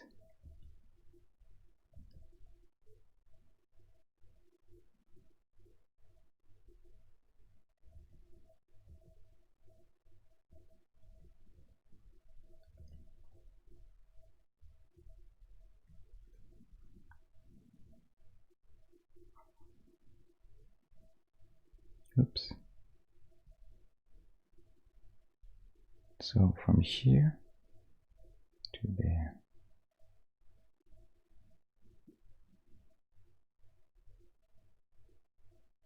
Yes. I think it's better for the value of the face overall, but you've lost a little bit too much of the awe, the surprised awe in the mouth.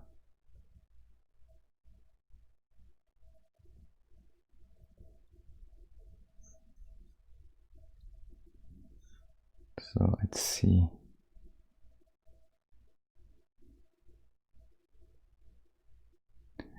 I don't know. Actually, I'm not sure. Maybe it's okay. Actually,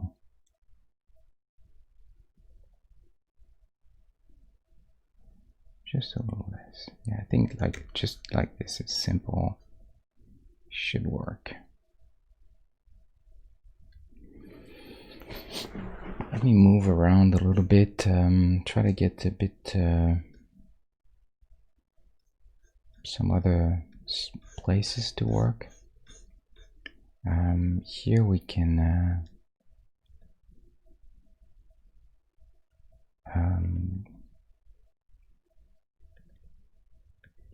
create a little bit of shadow for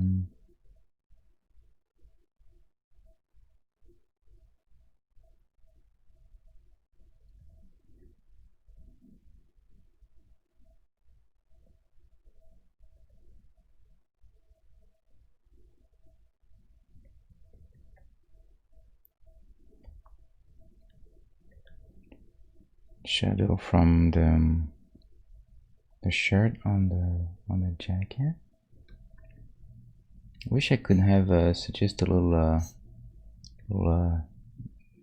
pattern of dots, but it's unlikely that I can make this. We'll see if there's any way. I think I just don't have enough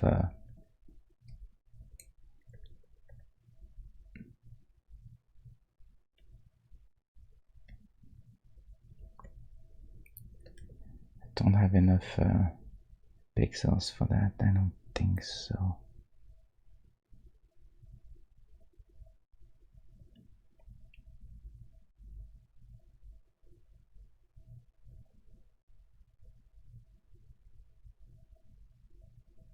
This will mess up the reader really badly.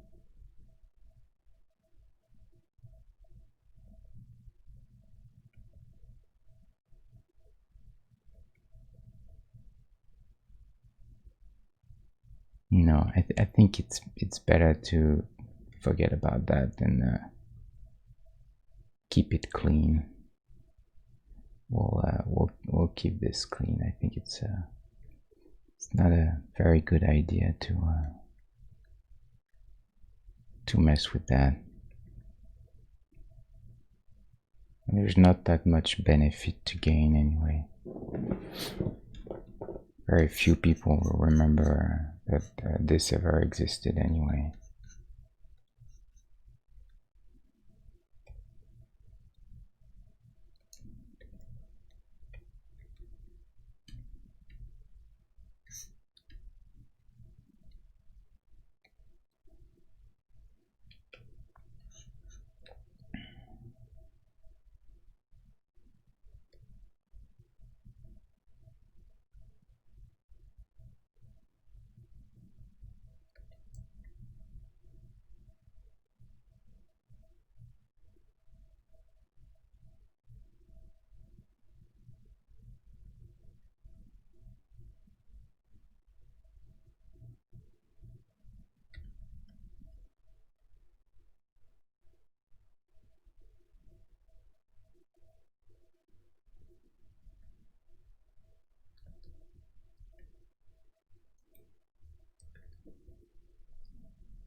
Okay, this is simple enough. No need to go overboard with that.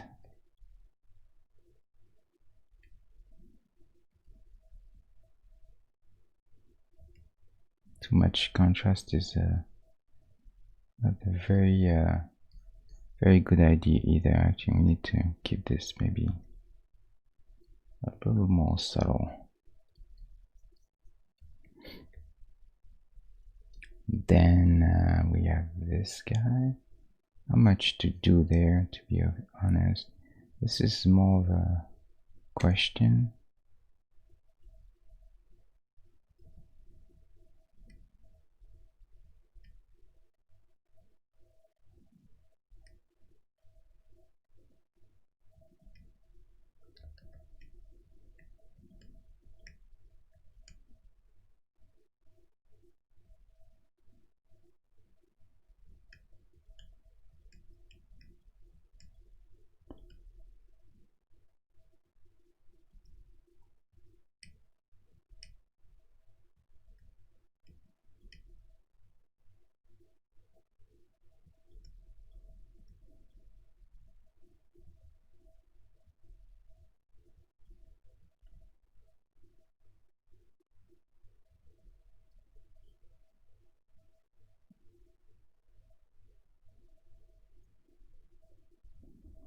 Okay. Try to get a bit of a thickness to it, so it looks a little puffy. And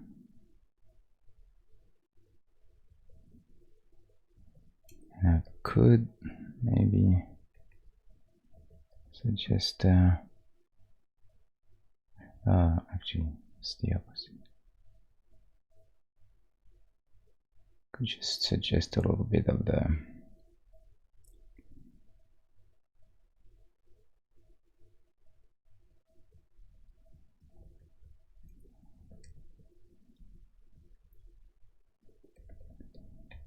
hold on.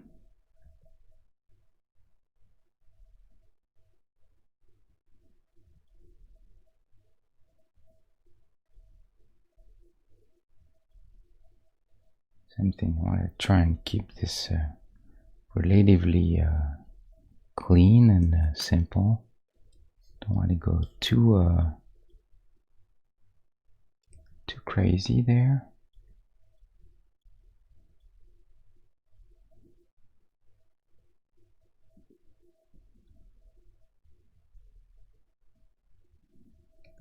I think that's plenty in terms of rendering.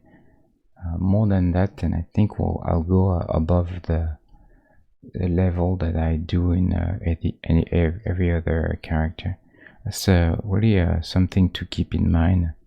I try to also maintain a relatively consistent level of rendering and finish from one character to another. So try not to, by that I mean try not to have something that like super well rendered with a very intricate lighting, while another character is lit and shaded in a bit more plainly way. Has to be consistent in terms of frequency of the colors and the detail, but also in the shading, how contrasted the shading is, and how much a material property I convey, that sort of stuff.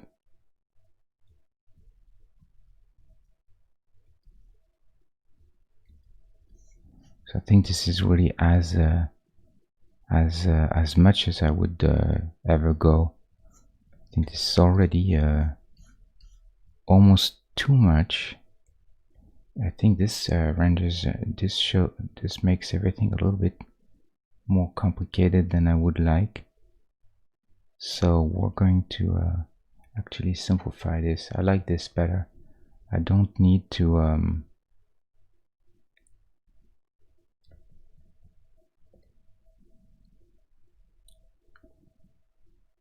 go that complex there. So I think it's probably better this way.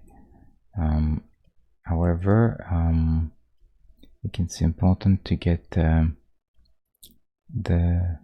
maybe a shadow there from this.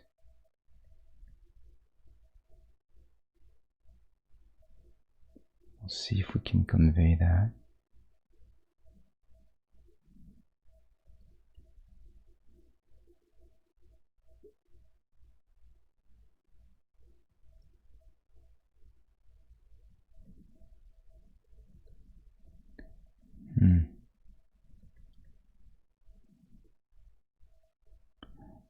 Actually,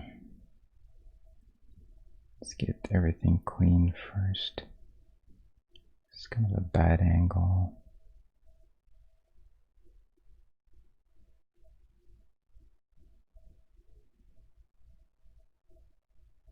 Again, trying to get things to have a clean and simple read.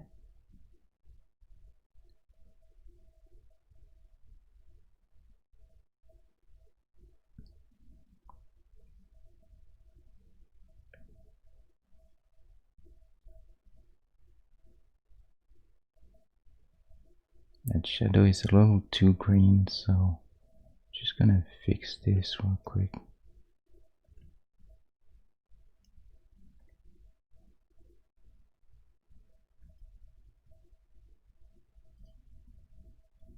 Well, it's not that big of a deal, I guess.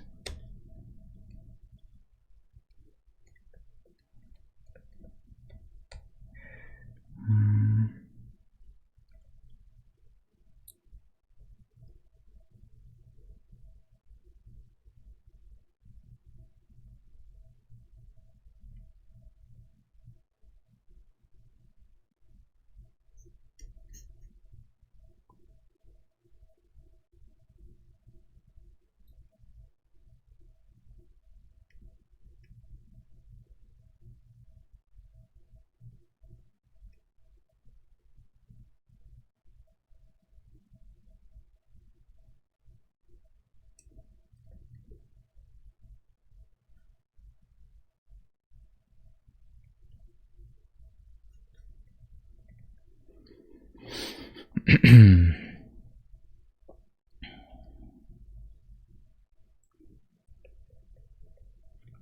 me see if I can, if I already need the line there. Well, if I need that hard line on the jacket, I don't think so actually. It's a bit too harsh.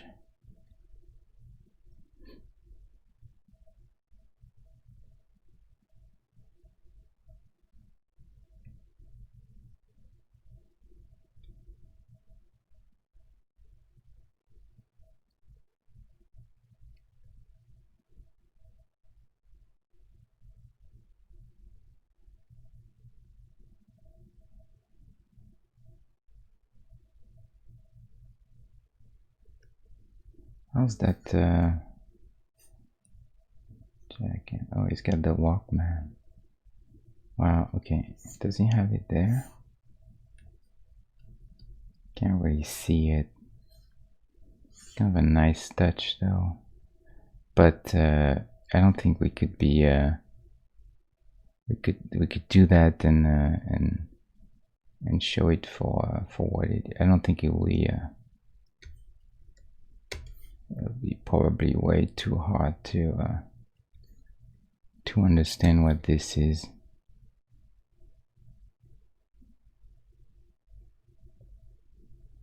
We'll try real quick to get something.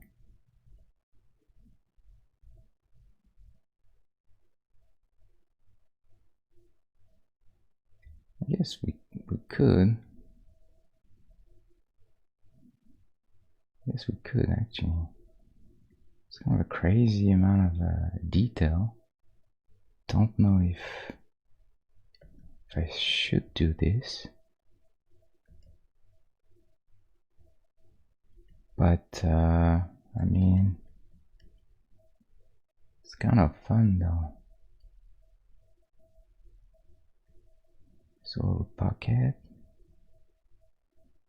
So here it's we'll just suggest a little bit of something, maybe a little button.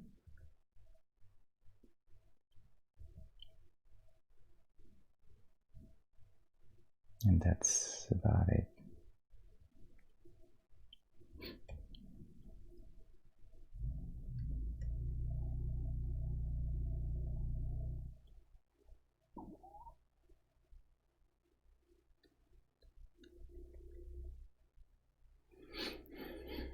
He's getting there, slowly but surely. Friend Marty.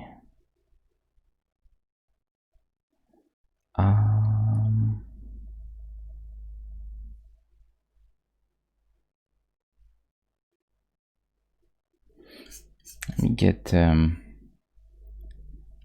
feet a little better.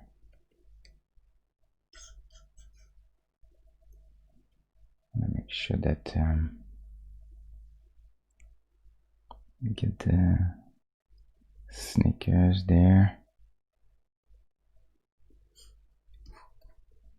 Very important. That's remember everyone was wearing that at the time. It's really all the kids had the same kind of shoes.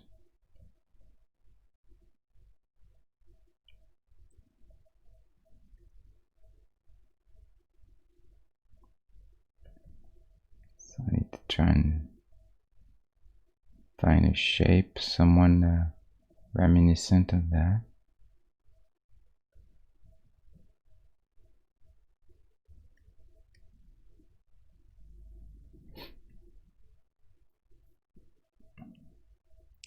So tonight, if you guys like video games, no, I assume that if you're here, there's a good chance that you play video games. There is a game coming out on the Switch tomorrow.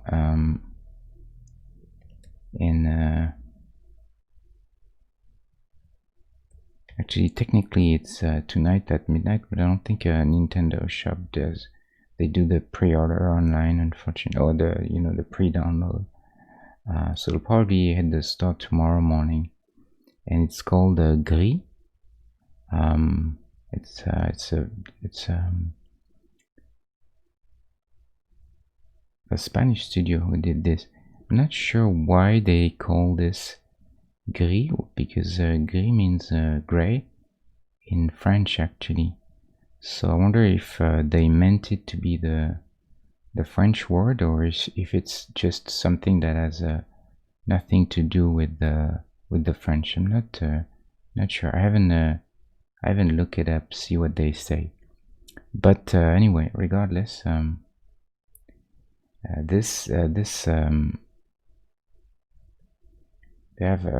making a game that I think will look really quite extraordinary. It's more of an artsy, very sophisticated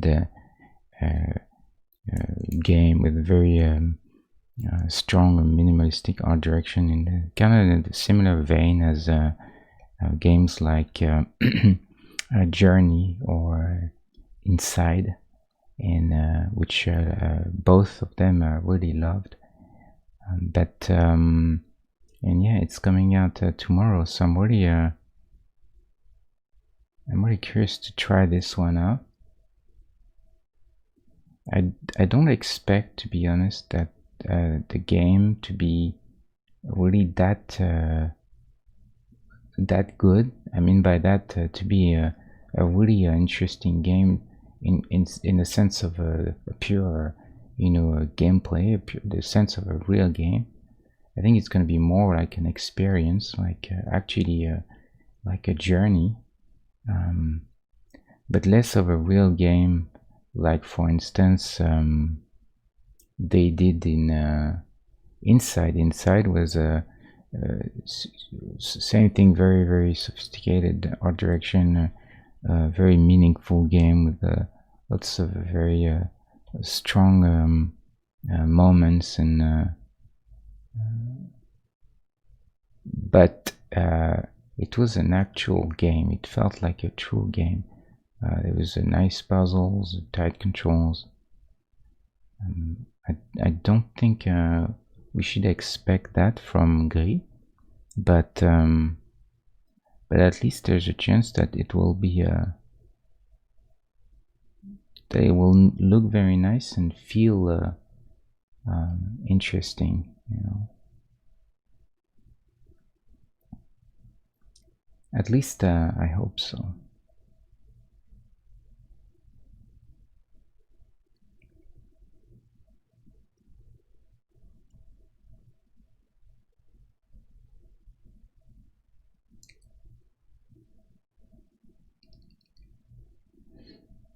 A bit better for the shoes.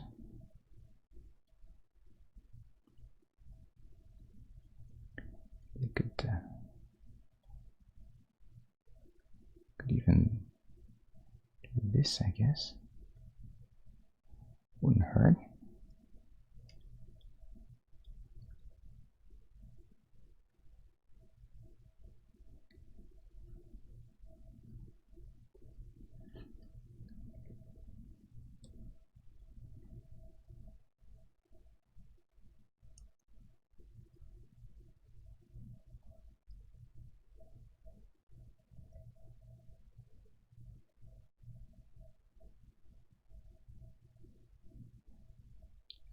Just a bit of some slight folds in the jeans, just to make them a little less straight and clean, because this looks more like you know, something that would be very tight to the body. But just adding a few wrinkles will help.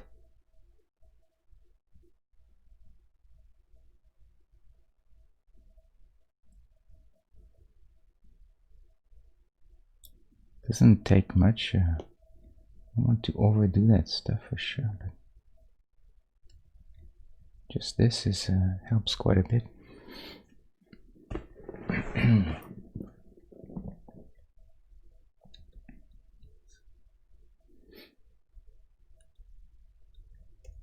Yeah, the trailer, when I saw the trailer for that game, I was very impressed. I mean, it does look very reminiscent of Journey, except that it's more of a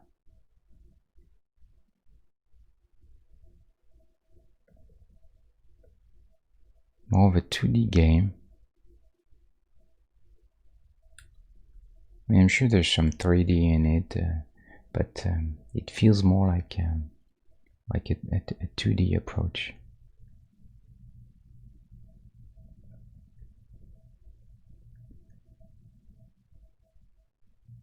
But has a lot of really very fascinating visuals, and kind of reminds me of some of the surreal painters like Dali. Has this bit of that vibe.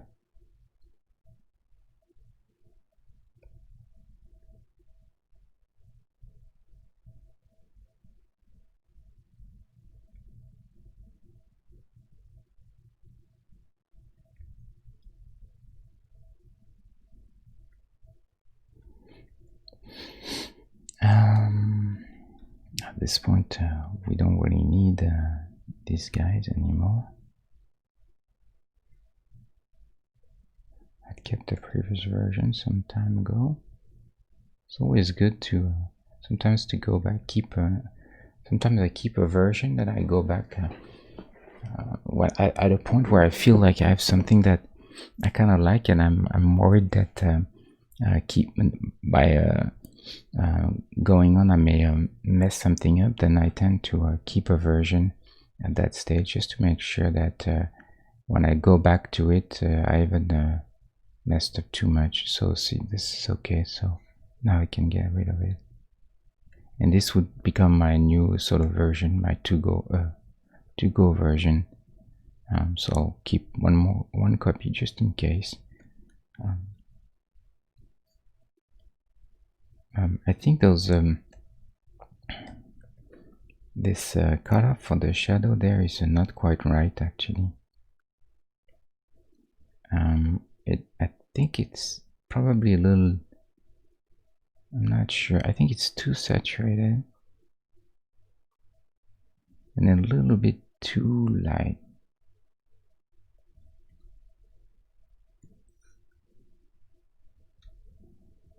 See, I feel like this feels better, this feels more occlusion. This looks like if your shadow color is too light or has too much saturation or color, it will look like the material is emitting light. So you want to make sure that you're not doing that.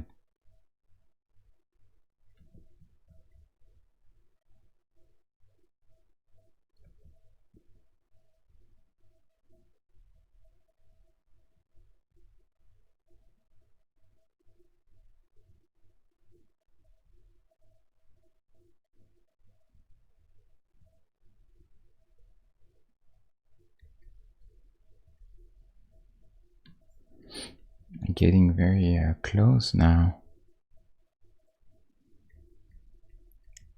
Let's move around a bit.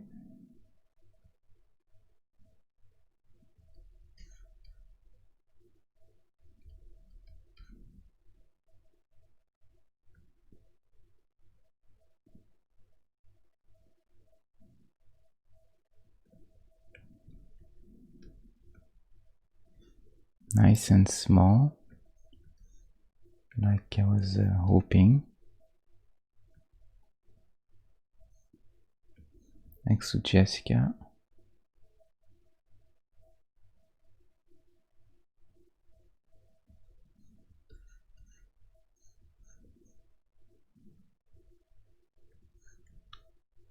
Is there more of a 80s movie than Back to the Future? I don't think there is. If I had to define the decade, to me, I would say that with one single film, I think I would say Back to the Future. That would be for me the film of the decade.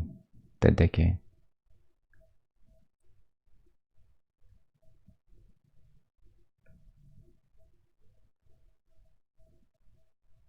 It's funny little diorama that we can do, having him stand right behind Forrest Gump, asking for time.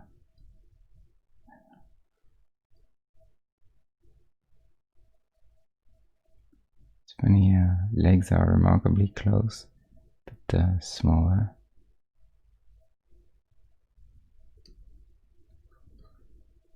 Yeah, I think that seems to be going in the right direction. I feel like I'm a little low contrast, and as usual, I think I've said this every time pretty much, that I tend to paint too low contrast. It's kind of really a problem that I have very often. So we're just, but that's not difficult. We can just see this is better for him to have small legs and less of a big imposing guy than Flash Gordon. So that makes sense for him, I think. So we're going to try and get just a bit more contrast in him. I think it's mainly in the legs. I definitely don't want to mess up this area. Everything that's skin and hair and all that. So we're gonna keep this separate to make sure we don't damage this. Keep it separate. So now it's all on one layer. And here, let's see.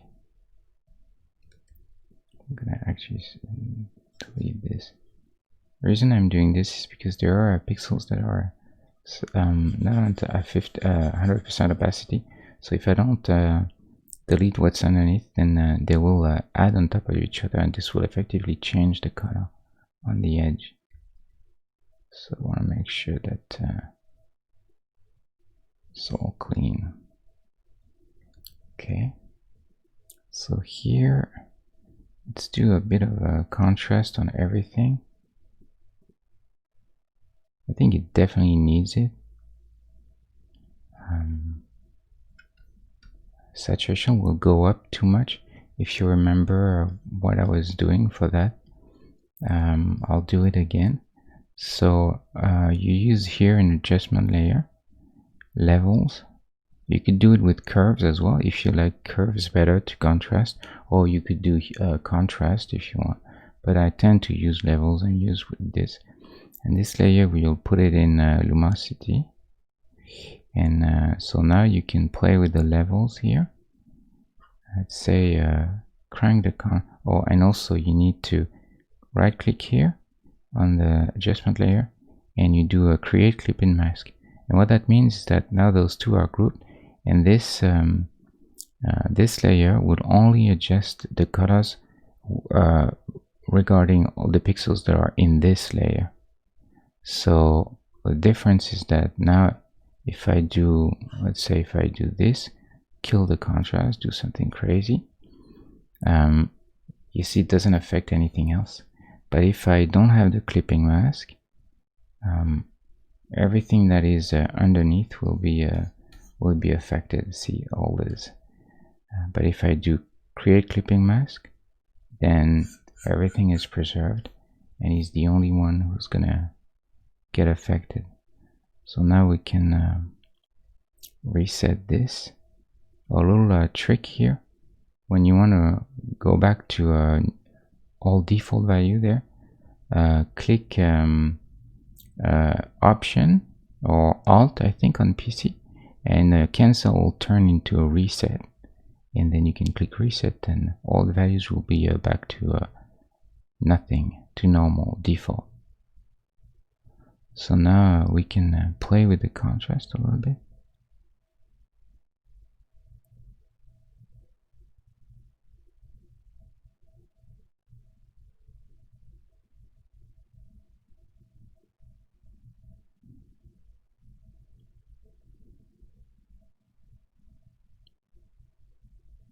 It's too much, too high there.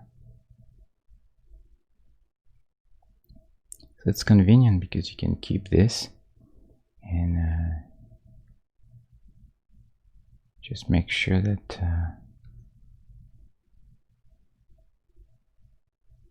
and what's great is that for instance here you see it's good to have it there, but I realized that I really don't want to touch the shoes. So what I can do is go in the mask of the layer there, and then I can paint in black, and this will delete all these pixels, because this will create a mask there.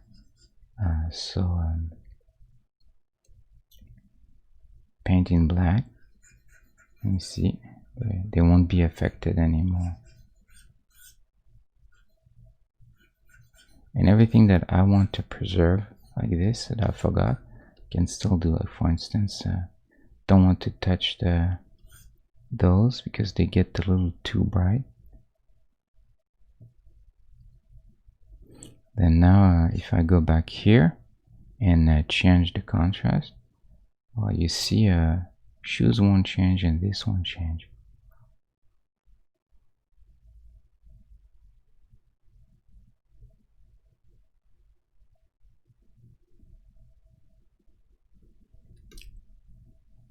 Now honestly, I feel like I don't want to mess up with this either. I think also everything that's pretty much there is okay. I think it's more like the pants actually, but we'll see.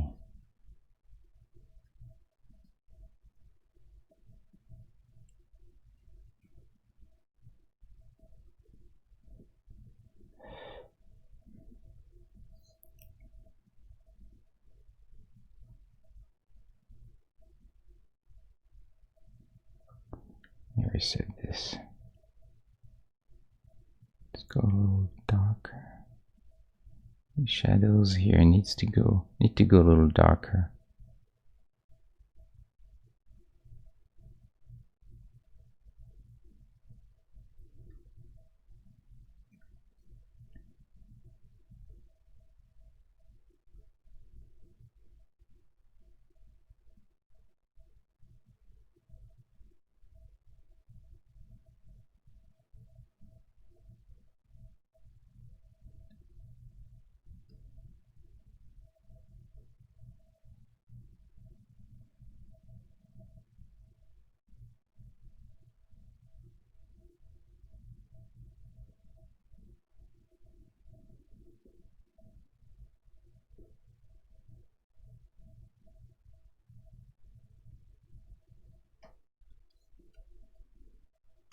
Bit of contrast.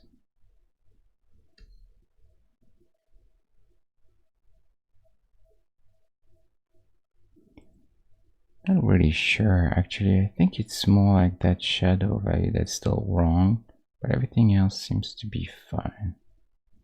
So maybe I don't need to mess up with anything except,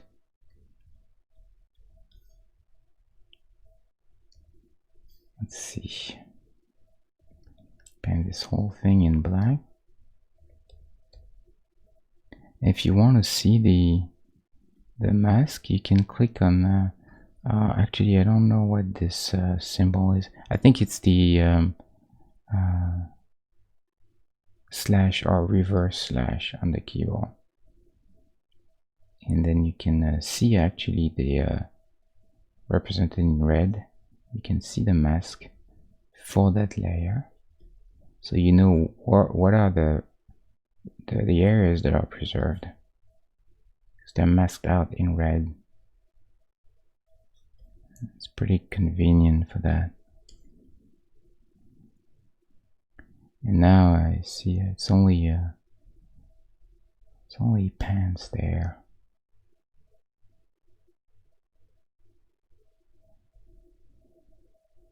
Yeah, it's definitely the jeans the problem.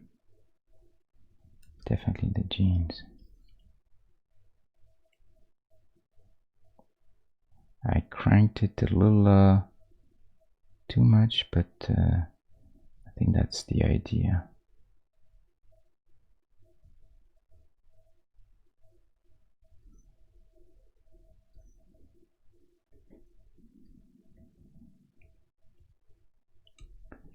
I want to compare to my reference a little bit just to get a sense for colors. I think it's not too far off.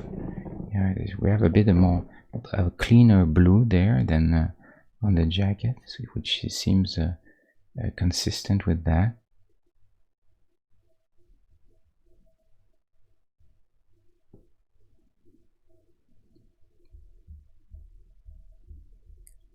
I've lost my, oh, here it is.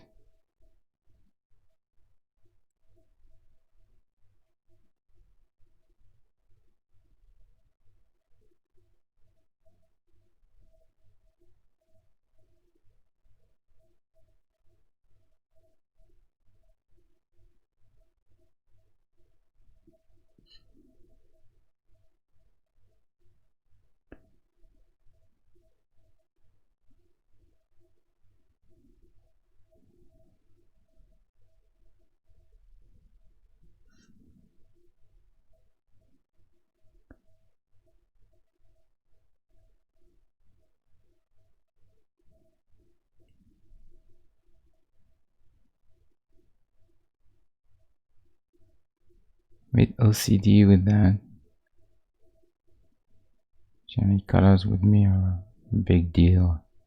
Color and contrast, sometimes I can spend quite a bit of time. No, it's not right. Let me redo this clean.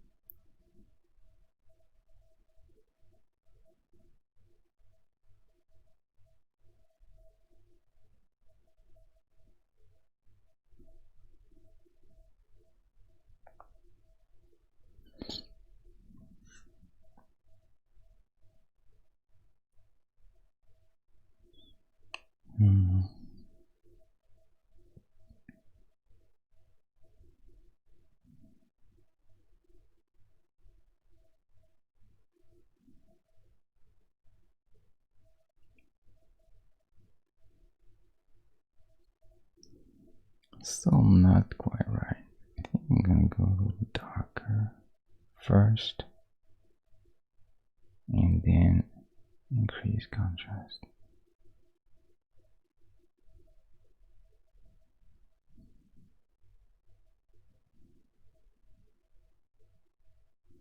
So better.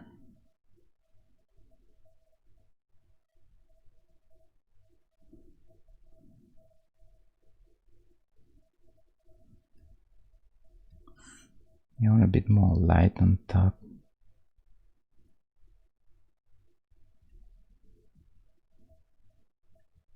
Yeah, I think that's alright. But now I probably still want this to be just a bit different.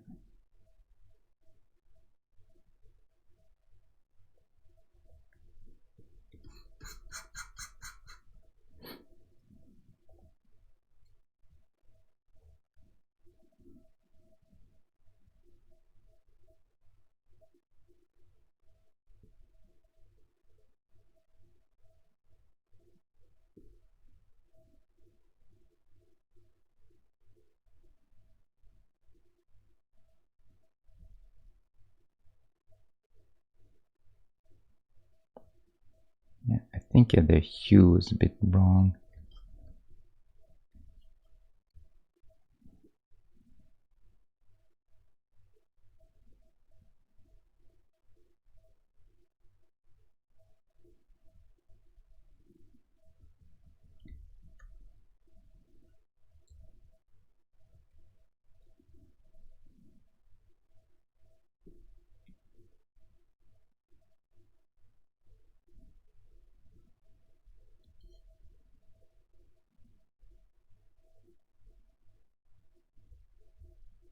It's really not a big difference. I'm just at this point, it's more for me. I don't even think that on stream we can see that changes that are so subtle, to be honest. And what we'll do is, I think there we need just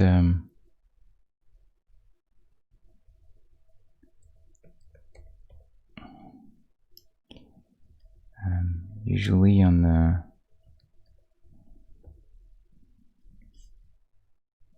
put a bit of anti-aliasing on the fabric just to make the cloth a little softer, you know. And that's really one of the only instances where I do that.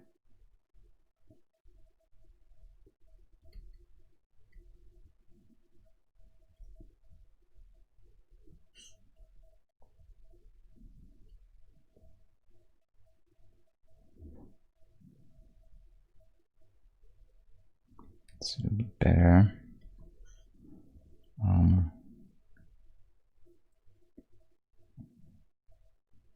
Now that this is done,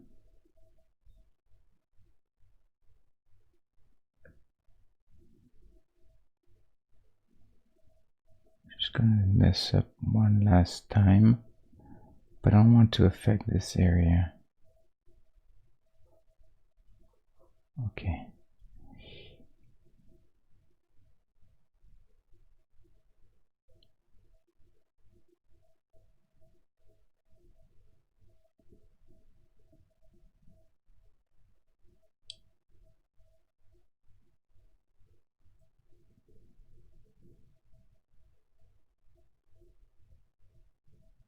Yeah, better like this. Okay, so I think at this point we're going to be done in probably a few minutes. I tend to question if this is the right hue. I think maybe it needs to be a little greener. This jacket, I think it's a little. There's too much red in it. A bit more green there. Let's see if we can do that. It's a quick fix.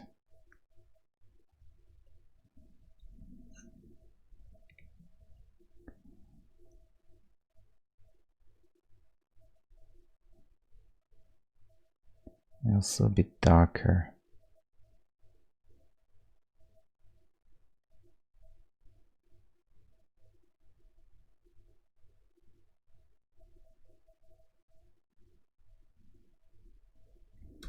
Yeah, see, to me that seems better. It's a bit too kind of a blue, indigo blue, lots of red in it. I think I went a little too dark, but overall that's the idea. Yeah, this is better. So there's more difference also between jeans and the jacket. There's the question of the little checkered pattern there.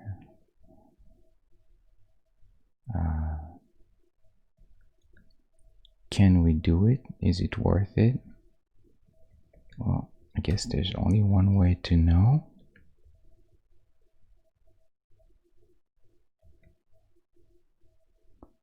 I doubt it, but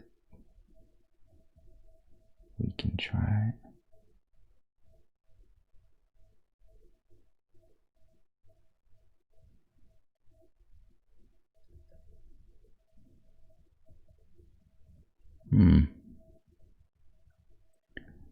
There's a chance everything's gonna look a bit complex.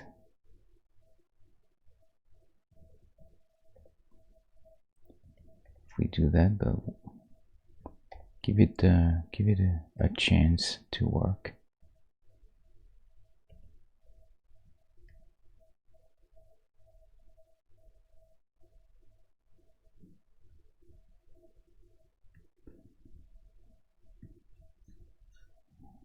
Of course, we need to keep this in the shadow as well.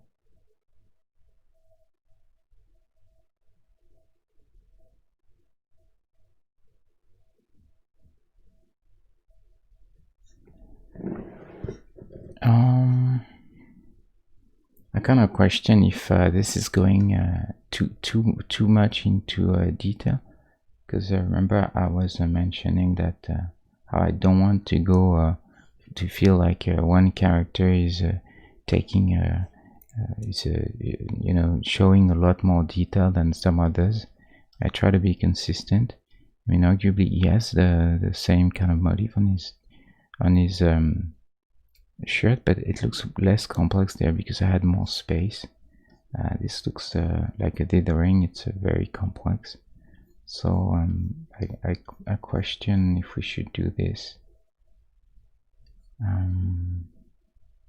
Not quite sure what's the best there.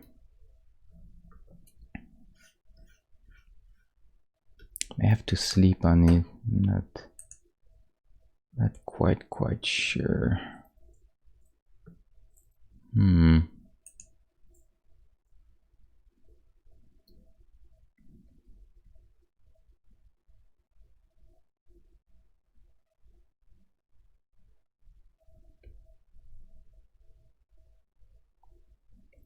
Could have less contrast in it too, like this. Maybe that's the approach. So get a little bit of that idea, but it's not too crazy. I think we could also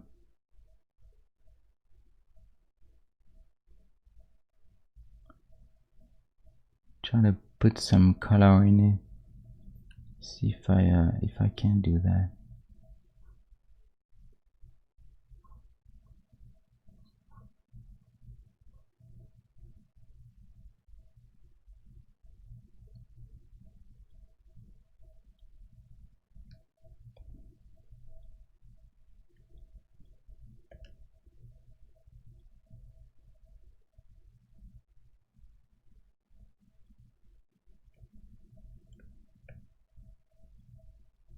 Bit more color.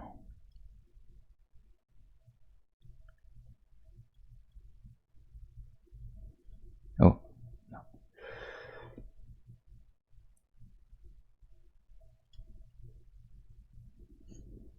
see now. It's still too much contrasting, yeah? 30. Might be okay actually.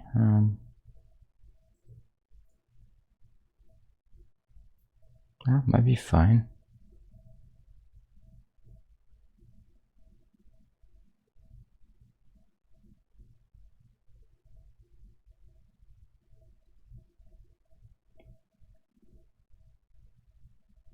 I don't know. I kind of like the simplicity though. In most, they all have this sort of a simple look for the most part, where there's not too much high frequency.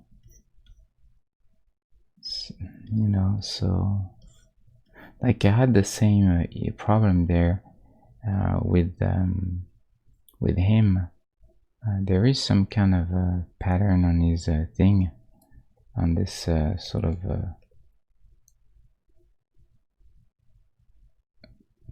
no, not that blondie.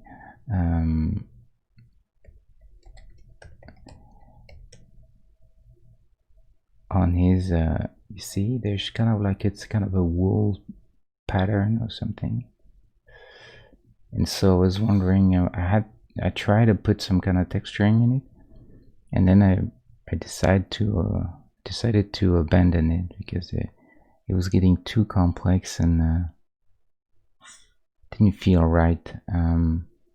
So I guess for consistency, if I don't do it there, I probably shouldn't do it on him either.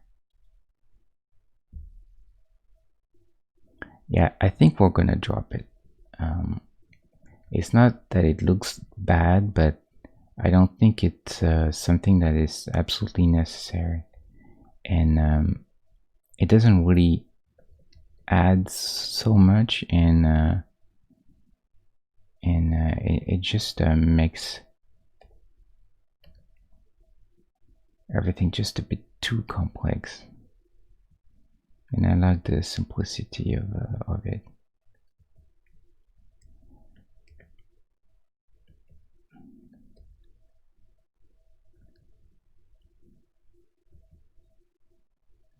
Still try to have less grain in this shadow. It'll be nicer. Okay. This is getting very close now. Getting on to 3 hours. But I think I'm at the point where to get the nice metallic glint. I think that's what will make it look like a little device.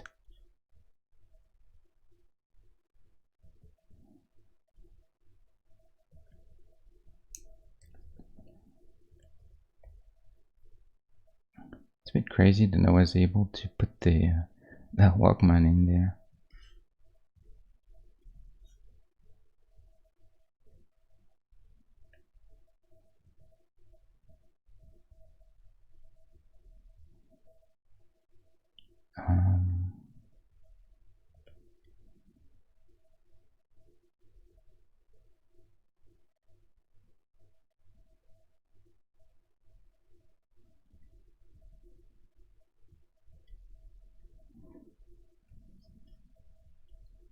This maybe should be.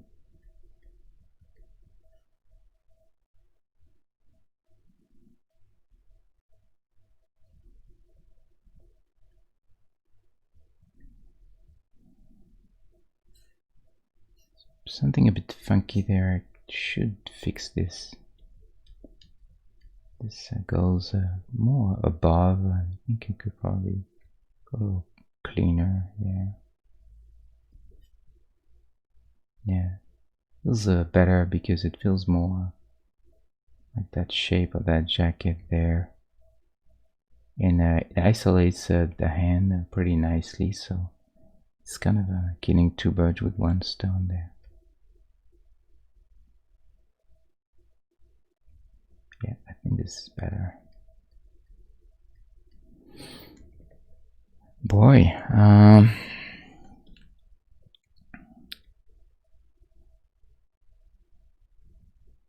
we're getting there now. Quickly scanning, looking for things that could be done better.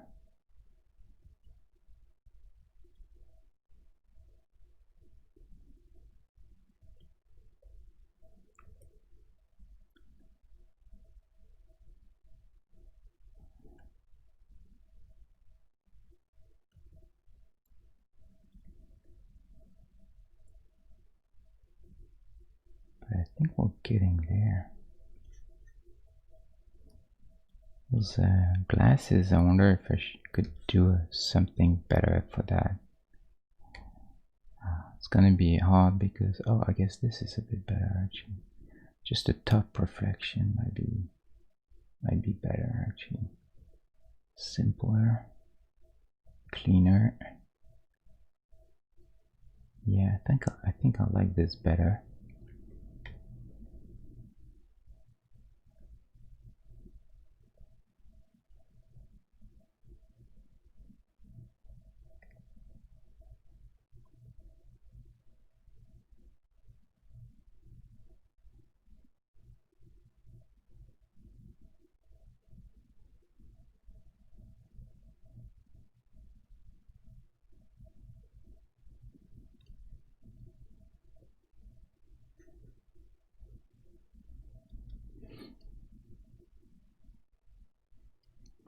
Maybe we can name him now.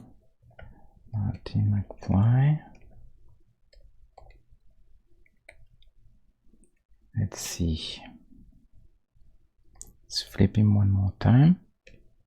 Always good to get a sense, kind of a fresh look.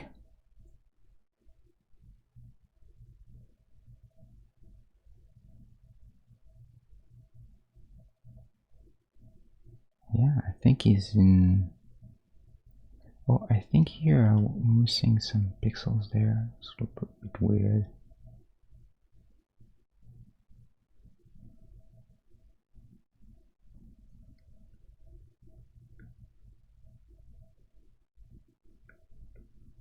Like that, I think.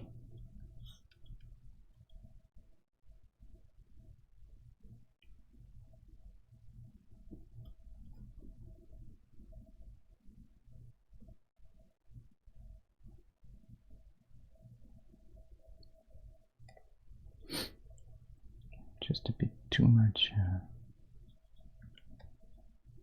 contrast there.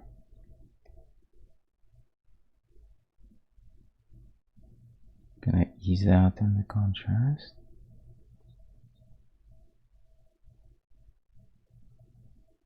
It's really a very small detail at this point.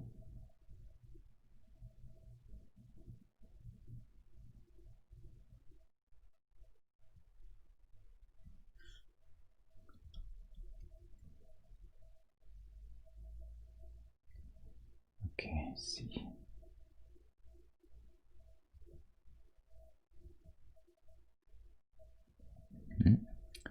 That's pretty much that.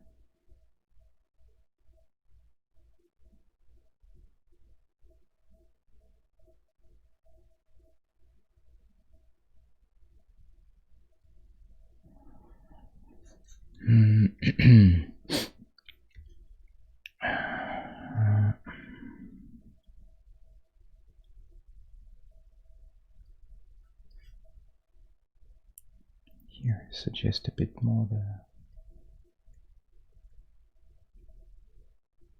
the buckets there a little more.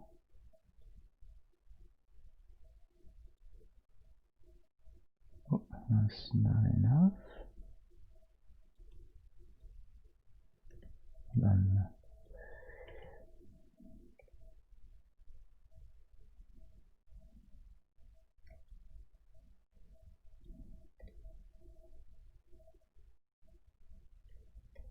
complex in that area.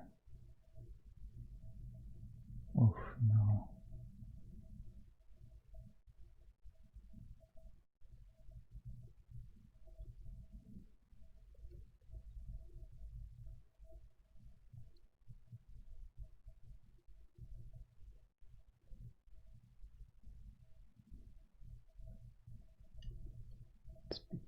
Much there. Try not to get too complicated. At this point on, sometimes I like to simplify things and get rid of things that I've done because I felt like I wanted to add a little bit of detail, or better rendering. That sometimes I get carried away and I tend to do too much of that. So then I come back and try to keep what makes a real difference and leave the rest out the door.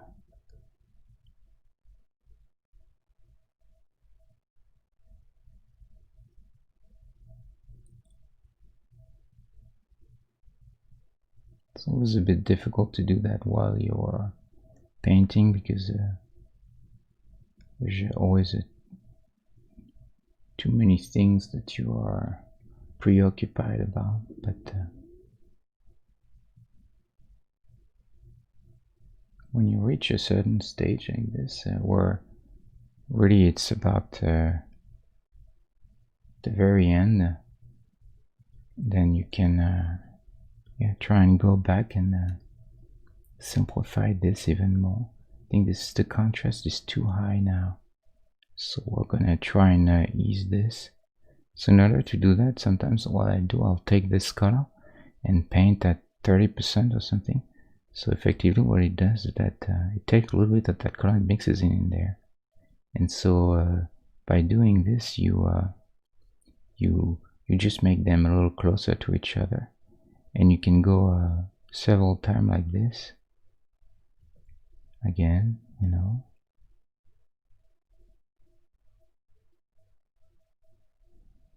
until you feel like it's enough and the contrast is not too offensive. So that's a bit better.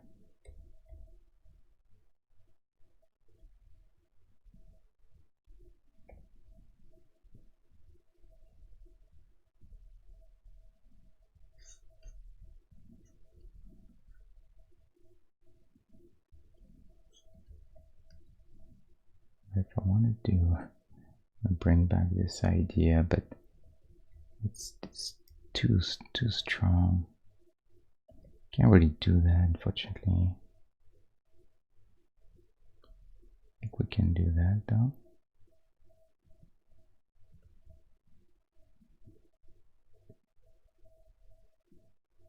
Something like that makes sense.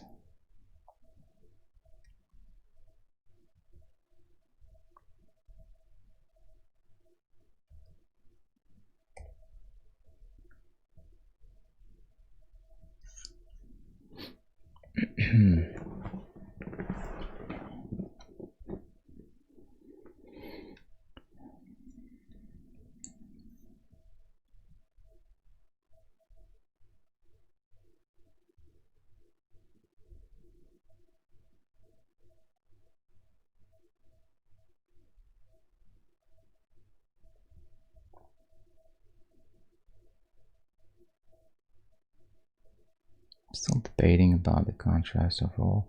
I think it's a little light. See, it's getting is it a little faded out. I feel like doing this just generally helps a little bit. It feels a little bit more grounded. Yeah, I think this is a better thing. Yeah, it's more in line now with all the characters.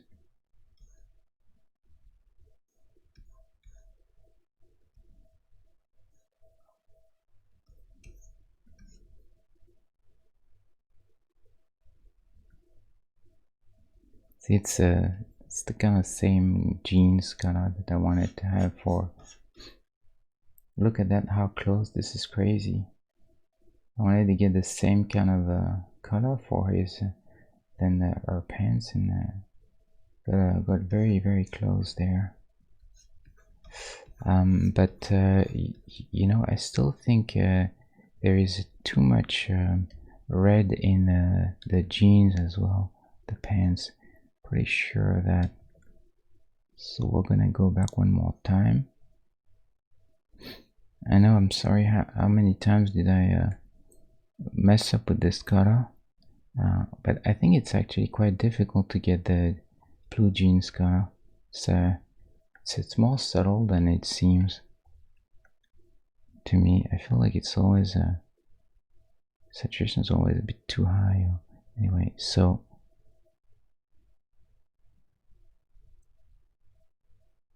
go a bit darker.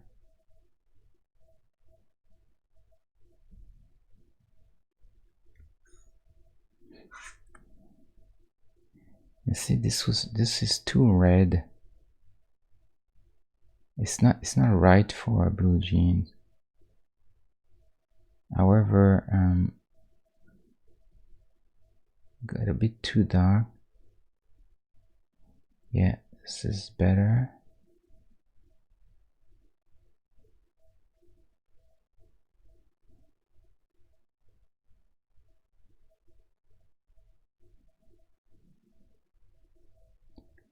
Great. Yes, I like this better. This is a more realistic color. Because really, it's not like a blue dress, you know, or a nice, you know, red suit from 2001, or the green from for the apes there. It's really quite a decent. There's not that much color in jeans actually. It's not like a blue pants, you know.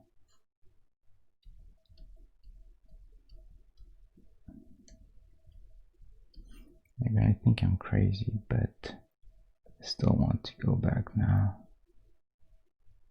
and push just a bit more in there.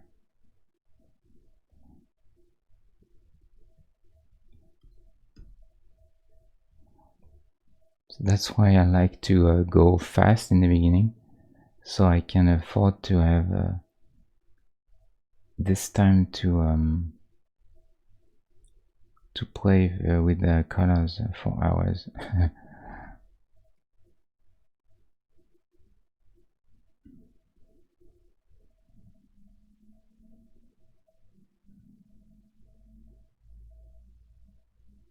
Indulge me for a second, please. I know it seems weird to do that, but I mean it does a difference. It might not seem like this, but it does a difference.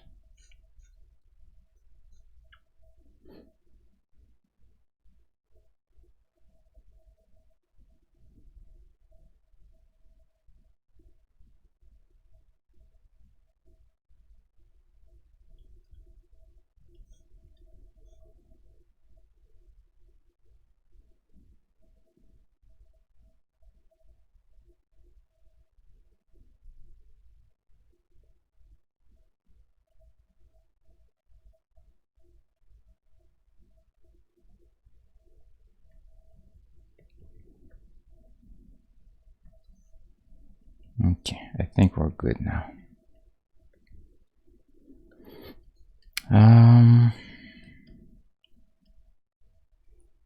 Yeah, I mean, I can't really think. So we're just gonna check if I didn't forget something. So we have shoes, jeans, jacket thing, shirt, glasses, shades,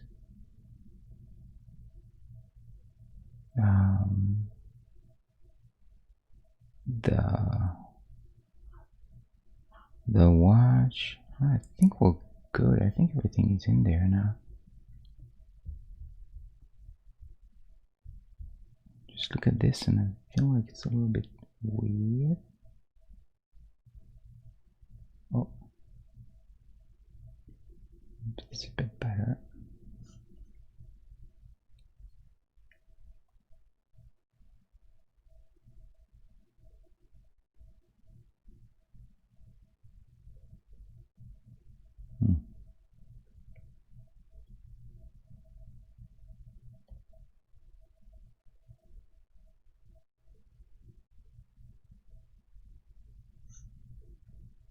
No, I think it's a good idea.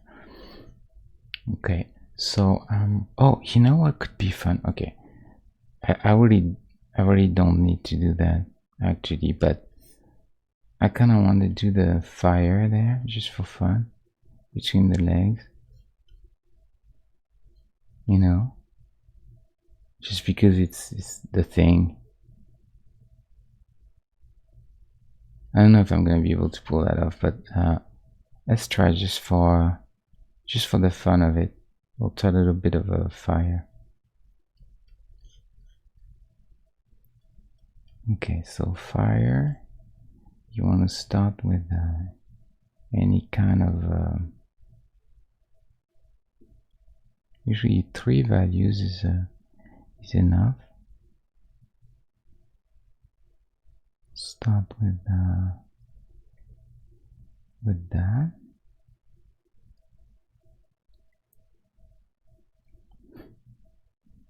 Oh, okay, hold on, I'm in the wrong layer. Gonna create just a layer just for that. We'll have it there. I'm gonna do it on the side for now. Well, probably a little more in the front, and kind of it will sort of trail off.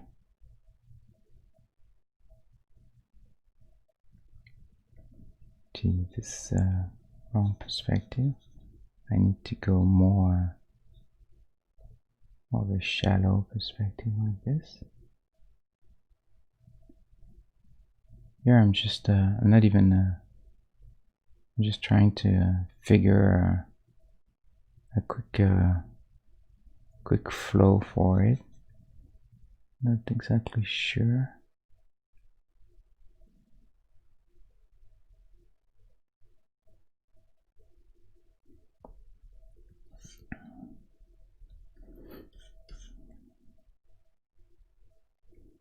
Then we'll do a better shapes and just everything nicer. But for now it's just trying to determine what kind of angle and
we want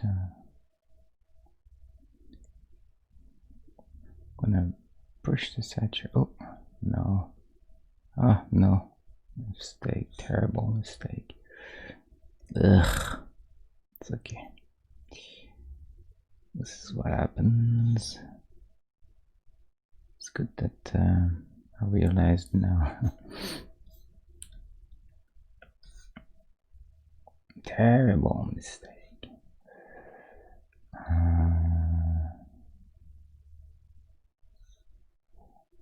Okay. There you go. Fix the shoe.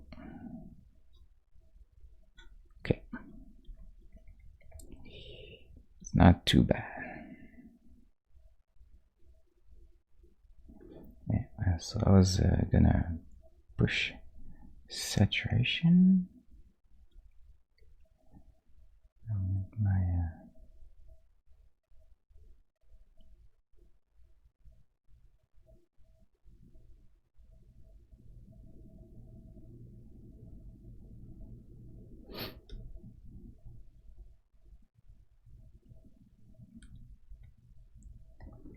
So we'll go with this value there.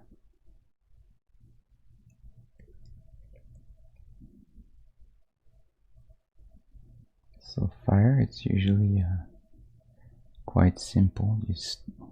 You have the lighter, stronger yellow in the center, and then as the flame gets a little higher, and you go to a darker orange, and that's really for stylized fire. Obviously, if you want to do realistic fire, is a different story, but it's essentially the same idea.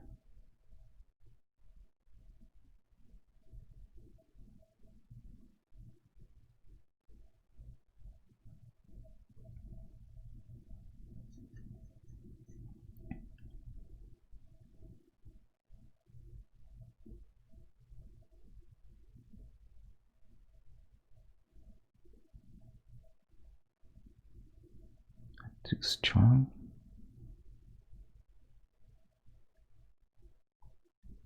It's all about finding the nice, cool, sort of organic shapes that fire will do.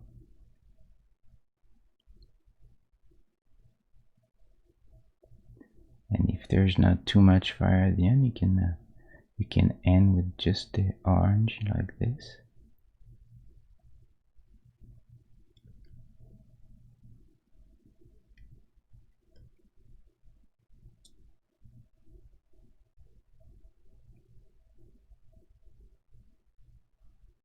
I don't really need that for the character, but figured it'll be fun to do just for giggles, you know.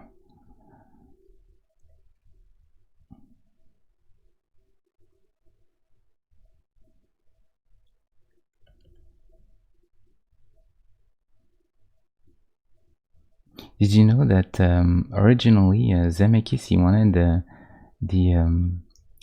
the time machine to be a refrigerator, a fridge, and Marty McFly needed to go to a nuclear base in Nevada to try and steal from plutonium or something like this in order to generate the power that they would need for the fridge to go back in time. So they would have to step to actually go into the fridge. But they discarded the idea because Zemeckis was worried that kids at home would like to reproduce the film and then would get trapped in fridges. So they replaced it with a car, and then they figured a mobile like in space, a time machine that could be able to move in space would be also a better idea. Would allow them to do more interesting things in the story. And guess who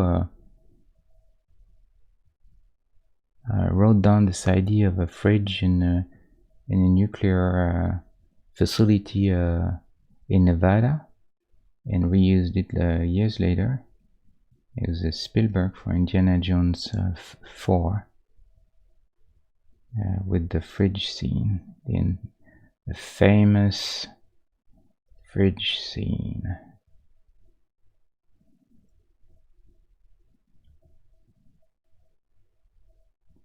Actually, after that, people got so upset with this scene that they wanted to change the expression "jumping the shark" to nuking the fridge. And if you know the expression "jumping the shark," it means basically when you're doing something so outrageous that it seems completely unrealistic and impossible. And it was because in one episode, I think of Happy Days, if I remember, Fonzie was going to the beach or something like this, and it was at the time when they really were out of breath. They didn't know what to do with the show anymore. It was getting a little more and more crazy and ridiculous and silly. And he was surfing, and because he's cool, at some point there's a shark in the water, and he jumps over the shark with his surfboard, like a surf trick. And everyone thought that it was the silliest idea ever. And then people started to use the expression "jumping the shark" as something really utterly ridiculous in a movie. And then when Indiana Jones and the Kingdom of the Crystal Skull introduced the fridge scene, then people said, some people on the internet, there was a big meme about forget about jumping the shark, it's going to be nuking the fridge now. Can't say I blame them though. That film, my god, I felt so insulted when I saw that film. I'm a big, really big Indiana Jones fan. I think actually, I think Raiders of the Lost Ark is probably my favorite movie ever. At least the movie that had the most. It's not necessarily. It's hard to say my favorite movie. There's so many good movies. I don't really have like one favorite movie, but I guess I think it's the movie that had the most impact in my life on me when I was a kid, and I realized how crazy. How cool movies could be. I had not really realized that until I saw Raiders of the Lost Ark for the first time. So that's really the movie that had the most influence on me. And but when I saw what they did with Indy 4, I was it was a bit upsetting, it's to say the least. But at the same time, I'll never say I think some people, they get really upset, and then they have petitions and stuff to fire a director or do this or that. I think some fans are very protective of the thing that they love. I think Star Wars is a lot of people like this who are ready to do anything to get the film to hopefully live up to their expectations. But for me, I think the way I see it is, I would have never had Raiders of the Lost Ark without Spielberg and Lucas and those people. So it's their, they made this, and it's their right to do whatever they please with it. Even if, in my opinion, they mess it up, it's still their creation, and I think it's their prerogative to do whatever they want with it, even if I'm disappointed. And I can't really, I can always say they're idiots, but they still made those movies. They made Raiders, and they made Temple of Doom, and The Last Crusade, and they were all great. So can't really say that they're idiots either. So it's kind of a really weird thing to see some franchises going really off track like this. Very strange to understand what happened there. Can't quite wrap my head around it. I was quite baffled when I saw the movie. I remember I was like, wow, really, just what happened there? It was so bizarre to see. It was the first time that an Indiana Jones movie was such a letdown. He was just plain silly at times. remember that scene with the what's his name, Shia LaBeouf. He runs after he does the Tarzan thing with the monkeys, and the monkeys, they're in the joke and they help him. It was so silly. It's just so bizarre. I mean, and it's this is to tell you how difficult I think it is to get the right tone in a movie. I think tone is everything in a movie, and maintaining a consistent tone is extremely difficult. I think, for instance, Back to the Future is actually a film that has the perfect tone. They really balance it so that there's this perfect balance between comedy, action, drama. Moments where that are a little bit dramatic or tense, moments that are just really just fun, or pure comedy. But they're always right. There's never a moment in Back to the Future that feels just totally off, like too dramatic or too serious or too comical or too silly, or it's just always perfectly right. This is really so hard to do, and I think Raiders of the Lost Ark was the same. It was the perfect tone all throughout the entire movie, and very hard to do with a subject matter that sometimes had the Nazis in it, and some religious themes with the Ark, and it was quite epic to at the end. There was like a sense of really the history and the mystery of the Ark, and yet it was very fun. It felt like a swashbuckler movie at the time, a real pulp without being silly.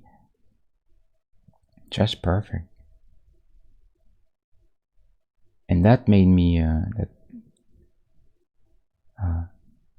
come back to this monstrosity of a film,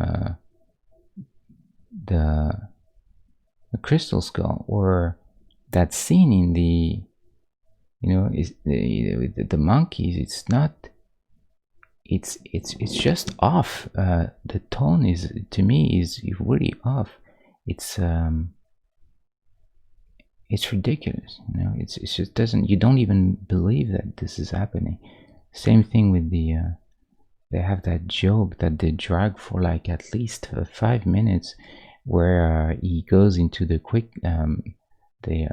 Indy falls into some quicksands or something in the jungle, and the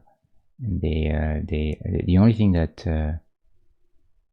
his son can find to help him out is a snake, remember?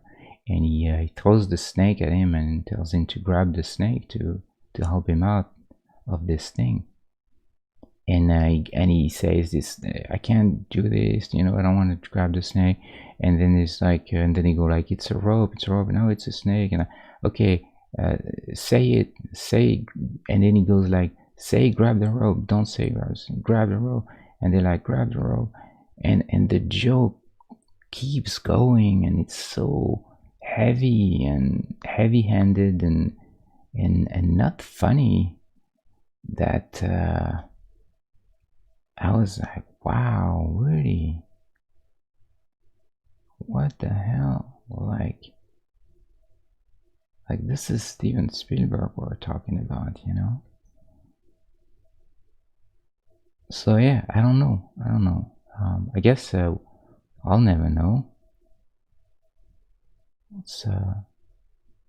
It'll remain a mystery, I don't get those very nice shapes there.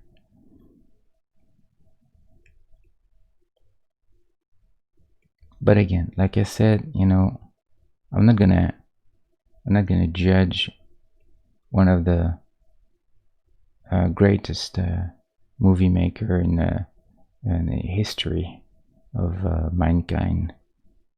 You know, I'm nothing next to this guy, so it's just strange to me. I just don't get it. I guess it tells you that anyone can make a mistake, probably. No one's totally perfect, not even Steven Spielberg. And I don't know, maybe it's me actually. Maybe people like this film. I don't really know actually. I mean, I don't think it was very well received, but I don't know if people hate it that much, like me. Because for me, it's not even like I don't even consider it part of Indiana Jones. You know, to me, I forgot it. I want to forget this thing. But I don't know if it's the same for a lot of people. Maybe I'm getting too old, you know, and maybe I'm trying to I'm thinking too hard. I don't know. Oh, Kello. Hello, Kello. Sorry, I wasn't reading the chat. Yeah, you didn't like it either. It was terrible, right? I mean, and sometimes I doubt of myself because I'm like, how is it's like I was actually looking around in the theater several times in that movie. You know, when you have this, I had like a true genuine, you know, kind of slap your lap moment. You know, it's like, what? And I was looking around me and kind of hoping to get to meet the eyes of someone who would be like me. Like, did you see that? But couldn't, you know, people seem to be enjoying it, and I was like, what's going on here? Am I becoming crazy? You know, it was such a. I felt so alone at that moment in the theater. It's like, God. But then I had some friends who didn't like it either, so it made me feel a bit less by myself. Yeah, okay, so we agree on that. Okay, thanks for that. Thank you. Yeah, yeah, I love the trilogy. I think all the movies in the trilogy they actually all bring something. Even though Spielberg he really doesn't like actually he really doesn't like the Temple of Doom because he felt like again it's a matter of tone. It's interesting, by the way. He felt like tonally the film was too dark for Indiana Jones. And it's true that there's a, you know, like the people getting their heart ripped out of their chest when they're alive, kids being mistreated and enslaved, and there are quite a few moments that are actually really dark in that film.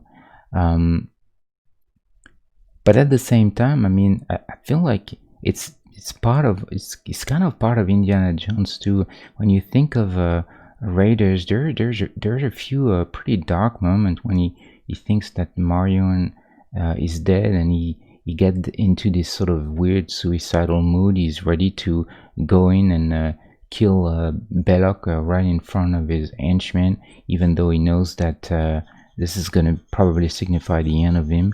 And he seems quite desperate to the point of really risking everything at that point. There's a few moments like this that are, and the end as well. There's with the when they open the ark, and so I feel like there's also some darkness in it, but it's true that Temple of Doom is the darkest movie of all, but I loved it. I thought that was great, and I like the fact it was very different too than the first one. It felt like a true, genuine Indiana Jones movie, yet it was very unique and different.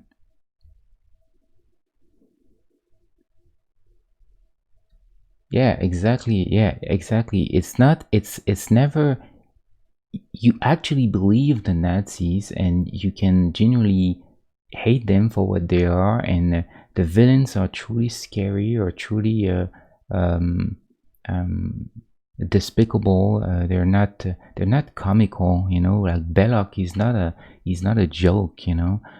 He's got a real um, he's got a real character. You can feel that he's also a man of a deep passion for what he's doing. You know, he took a wrong turn, but you can tell that it's his life, just as it is the life for Indy. And there's so many really interesting things. Never feels like a kid's movie. You know, it has. Like you say, it's got a lot of. It's very edgy sometimes, and that's something that I loved really in those films. But in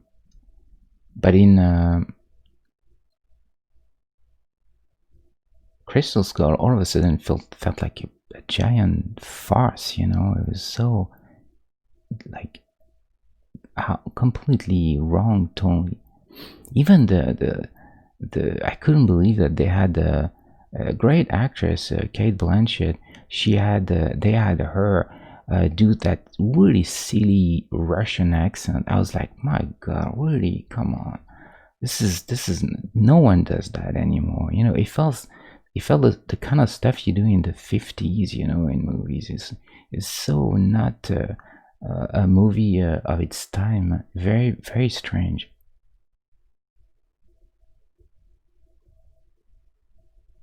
Yeah, oh, the Russian accent, the fake accent. Come on. That was that was so insulting for everyone. I felt like it's almost like, come on, you know, it's like, you know what I mean? It's like, you know, when they used to do like the Russian, I'm Russian, I break you like twig. And it's like, okay, well, fine, but it's James Bond and we're in the 50s, so okay, we got it. But man, this movie came out in 2000 something. It's like we've evolved.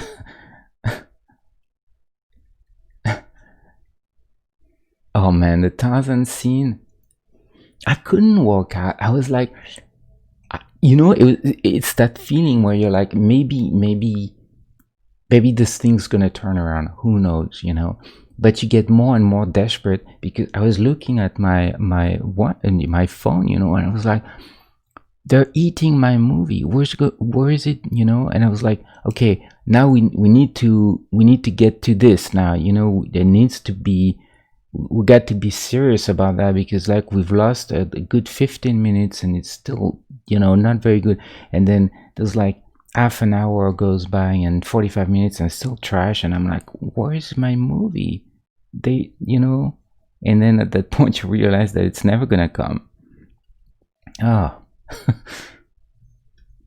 The memory of this thing still hurts.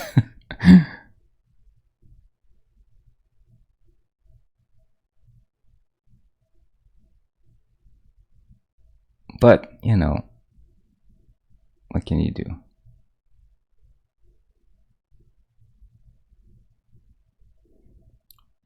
Yeah, yeah, Raiders, man.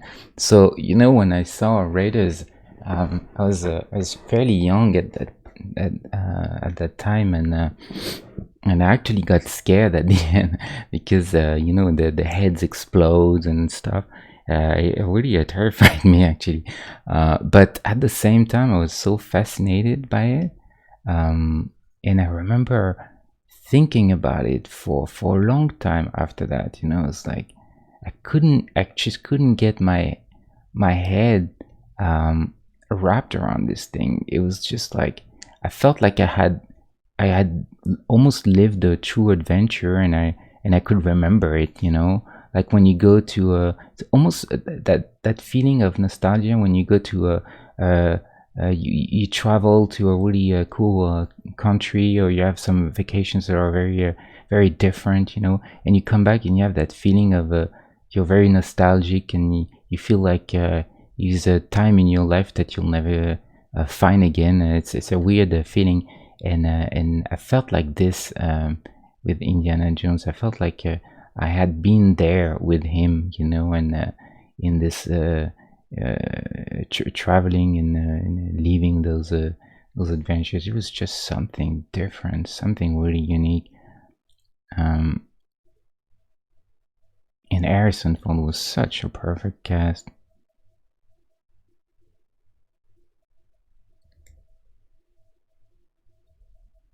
Yeah, what a success! What an incredible achievement this was.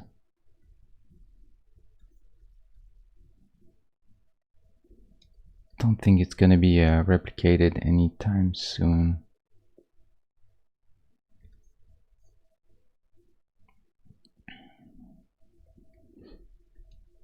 Oh yeah, you too. Yeah, it was. I mean, man, it was scary. You know, and that's what was great about it. It felt like, and especially since you don't really see it coming. I mean, there's a lot of there's quite a few scenes actually in Raiders that are a bit gore.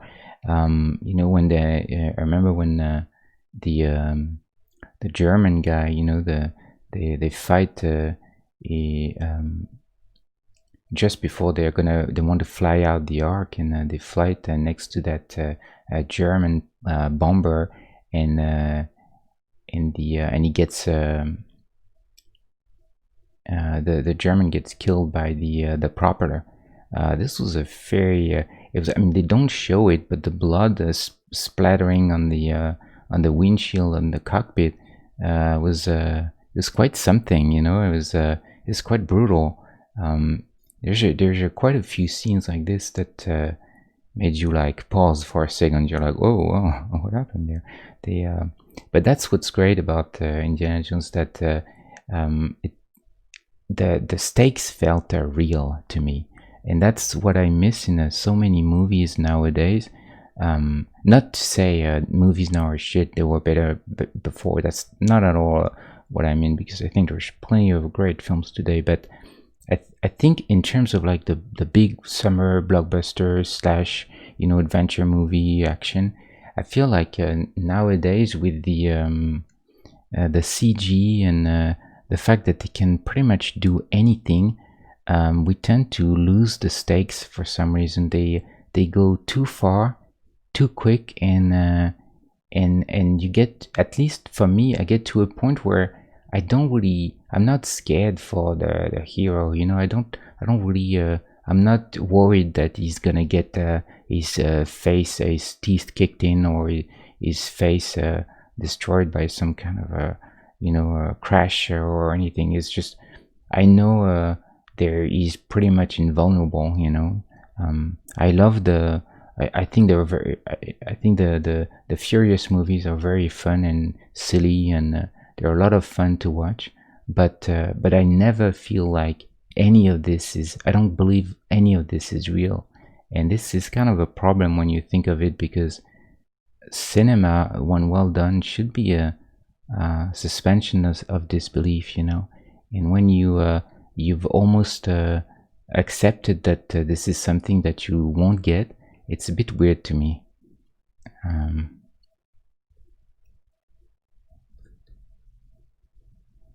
Like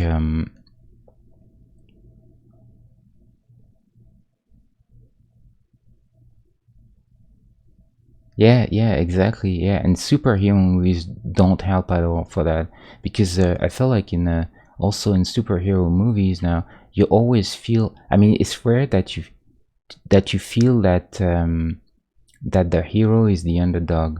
They're always the coolest guy, and they fight people that are essentially less, you know, less good than they are, you know, or less talented, or less, or it always so. But Indy, when you think of it, every fight he gets into, pretty much every fight, he gets overpowered one way or another. He's always the freaking underdog, the guy who has to pitch sand in the face of the other guy, because otherwise he's gonna get destroyed, you know. And that sense of Indy trying to you know, to just survive, or merely survive some of the fights, it was such a great departure from everything that we usually do in those films where the hero is just like so, perfect, and you don't really worry for him.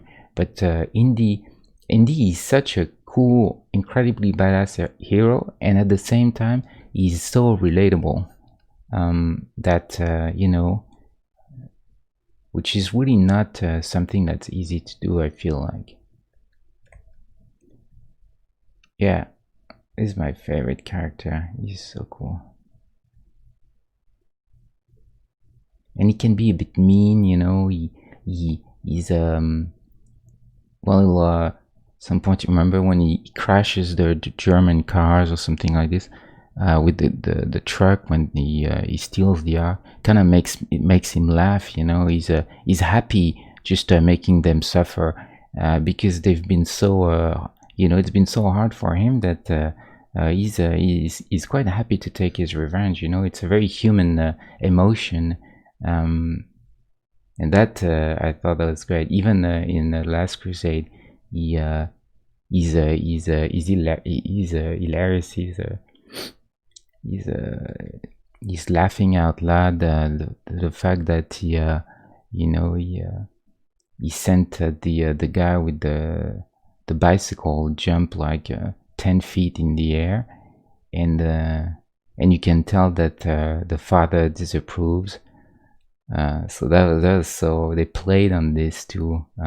The fact that that's his personality. Um, yeah, I could talk forever about Indiana Jones. It's something else.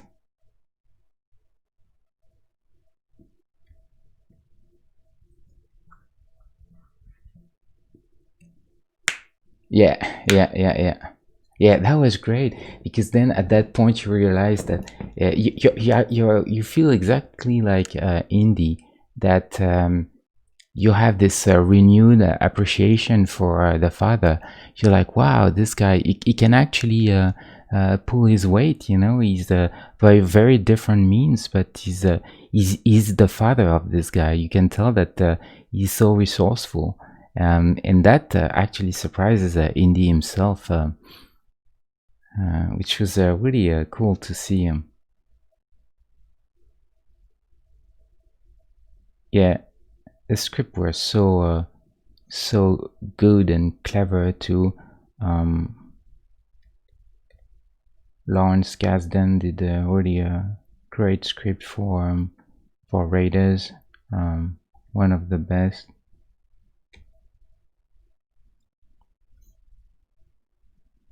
But now I'm afraid that's gonna go downhill from there, because I mean, poor Harrison Ford. I love him, but look, he's gonna be 80, I think, when they start filming next year. I think they're supposed to start filming in April of next year. There is no way. I'll tell you what film is the bar now for a new Indiana Jones movie in terms of how the action is genuine and incredibly well filmed. It would be Mission Impossible Fallout. I don't really like the Mission Impossible movies, but that Fallout film, it's crazy. The amount of real practical stunts, just the length to which Tom Cruise actually did most of the physical acting and even the stunts himself. You can really feel in the movie that it makes the movie so much more genuine. It really reminded me of Indiana Jones for that, where you feel the gravity, the wind, and everything. It's not all a green screen and all that sort of stuff. Very impressive. If you haven't seen it, I wasn't expecting any of that. And then I thought, well, that's the new bar to me. That's the bar that any Indiana Jones movie should at least meet. And there is no way that Harrison Ford can do all that stuff at his age. I mean, he's not. He's a human being. There's just no way. He's in good shape. He's in great shape for his age. But there's just a limit to what the body can do. And I think it's a shame. They're gonna, instead of ending on a really high note with The Last Crusade and letting us remember India for just a series of very good movies, no flaws. It's such a shame that they didn't they had to keep going. Did you like it? Did you like Fallout? I mean, it's a bit over the top. There's too much stuff to me, and it just it I get fatigue, really quickly. I think it's just over too much. But I was really impressed with just the fact that it feels very much like a practical movie, where they actually go film on site, and it's not all green screen and stuff like that. For this, I was really pleasantly surprised actually with this film. I think I want to go change the perspective on this one.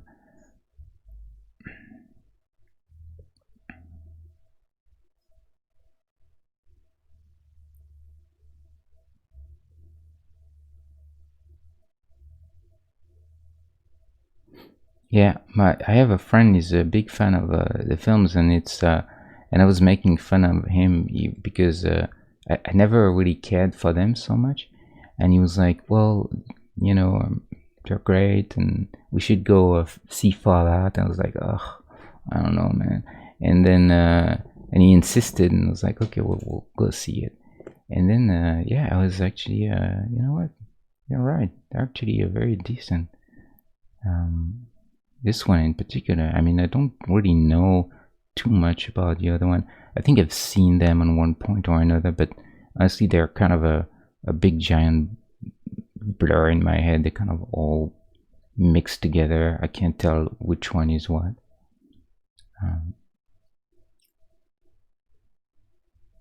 but this one was cool. Even even Henry Cavill, I think he had a good. He was nice in it. He had a good. He had a lot of grit in it. He felt like he was impressive, kind of guy that you don't want to mess with.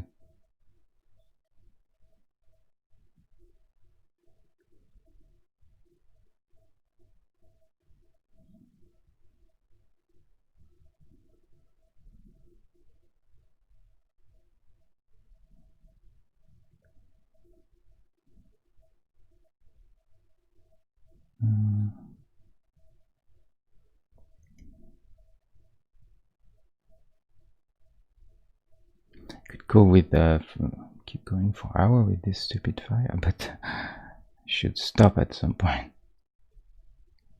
It's just for the fun of doing this.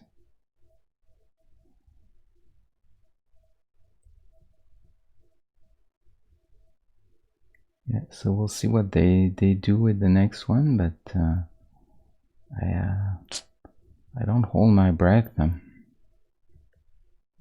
don't see how they.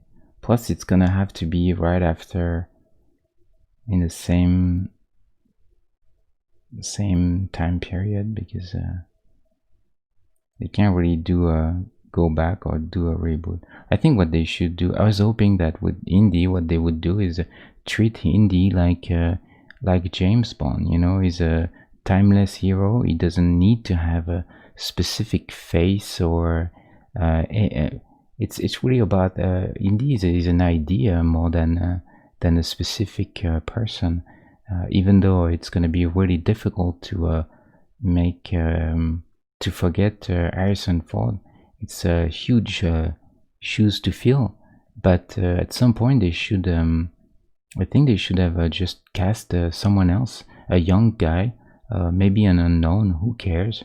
And then even give the film to a young director, someone who's a real passion for Indiana Jones, and get a new team, get fresh blood on it, and new blood, and keep going.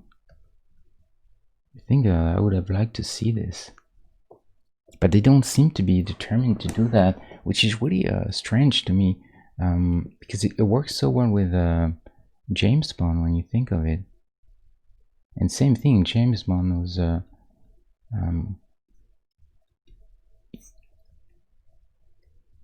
you look at what Daniel Craig has done with he's made of James Bond such a cool character.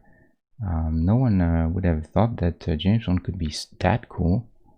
And it really used such a good match. But in order to do that, they had to take the risk of casting someone different. And now no one wants anyone else, everyone's like Daniel Craig. And at the time, I remember a lot of people were like, what? Daniel Craig? The blonde guy? No one wanted him. He was too big, too muscular. He was, yeah, he has a big face. He doesn't have a very sophisticated look. He's not, he's a blonde guy. Everyone thought that was a terrible cast. I remember, I mean, not everyone, but a lot of people thought that this was such a bad idea. And yeah, really proved everyone wrong there. So I wish they would do the same, take some risks with Indiana. I mean, what's the worst that can happen? It can't be worse than what they're gonna do with a 80-year-old guy and a director that doesn't even understand the character anymore. I mean, let's face it,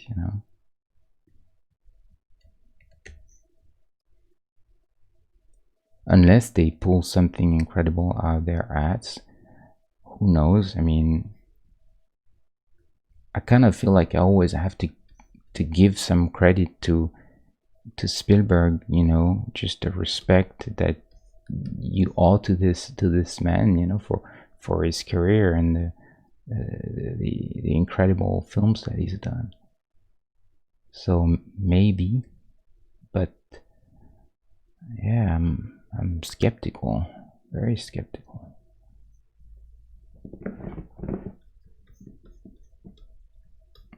One thing we can do with the fire too is have one that is darker or something like this in the back, just so that they read a bit better against each other.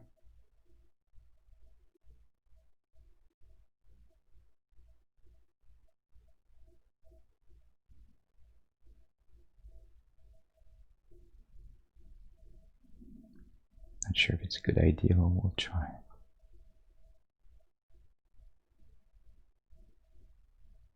Stronger, lighter fire in the front, a bit darker in the back.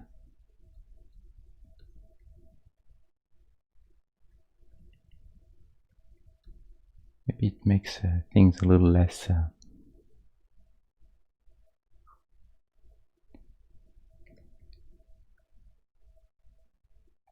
boring.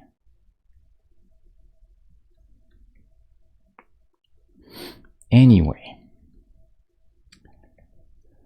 Oh wow, 4 hours. Can you believe it's been 4 hours now? It's crazy. I'm talking and doing this fire forever. I don't know why I'm spending that much time on this. It's useless. Just, I guess this is the kind of stuff you do, if you're painting, you know what it is. When it's like the body pulls rank on the mind and starts to you go into a cycle, and you don't really think about what you're doing, and it's a good time, to sort of wind down and talk, and so because it doesn't take a lot of thought, to do that. So that's what happens there. Not really doing anything useful. Do I have formal art training? No, not at all. Absolutely not. No art training whatsoever.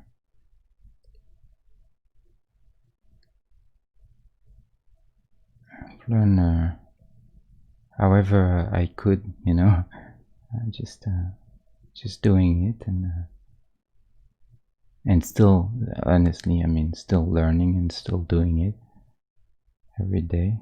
Oh, yeah, I guess every day.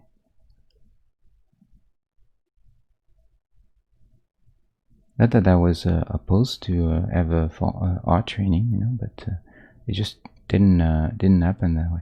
As all my background in at school, at least, or university in France, it was science. I was doing physics and mathematics and stuff like that. So nothing to do with art really. But yeah, the way it happened to me is that I was doing you know, video games. It's like any kid, you know, was just passionate about making games. And then back in the day, you had to do I mean, there's no, I didn't know anyone, you know, and I had to do everything by myself. And so I started making a little pixel art and stuff like this, and it was terrible. And then I learned a little bit year after year on different computers and different little projects and stuff.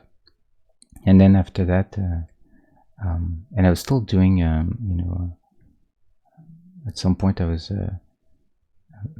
games had taken such a big part in my life that I was lucky enough to sign a little publishing contract as an indie with a publisher back in France, and that sort of triggered me dropping out of school and pursuing a career as what I thought I was hoping would be a career as an indie as a game developer.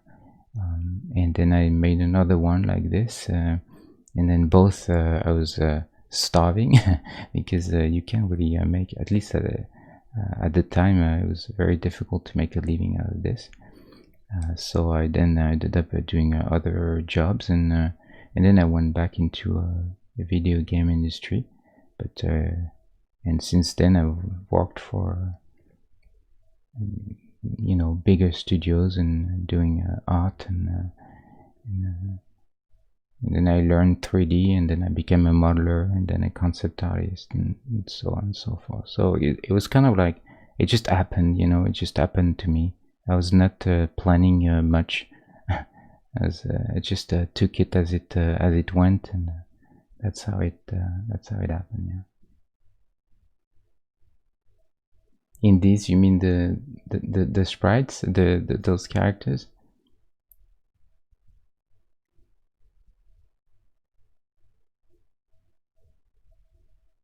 Let's see. Let's flip this one more time.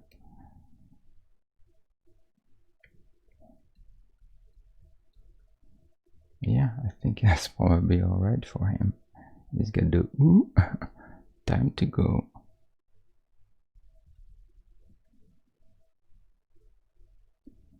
Still not sure how I should place this thing. Maybe just a bit more dynamic if I go a little further back.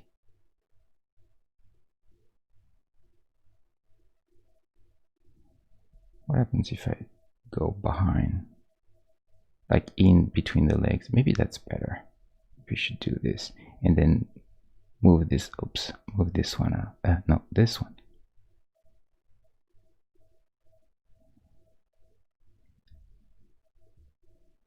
Maybe. Trying to think. Behind?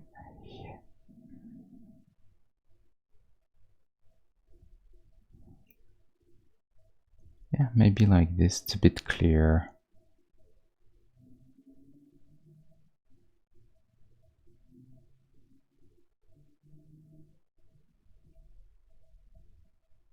Let's see.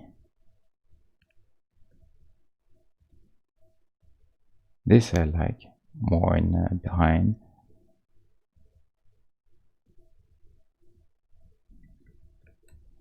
So this is a bit too.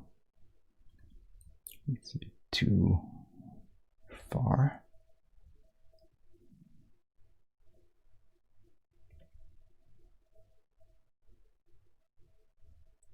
Do you do that sort of stuff, Carlo, as well? Should I call you Carlo? Is that okay? Is it good?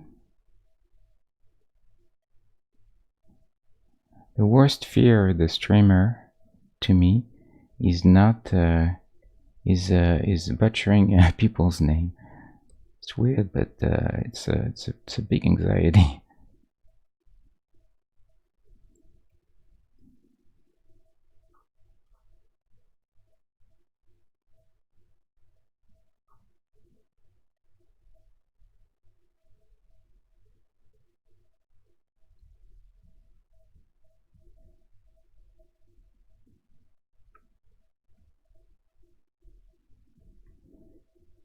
Yeah, it's fun. I really like to do this. It's fun to try and find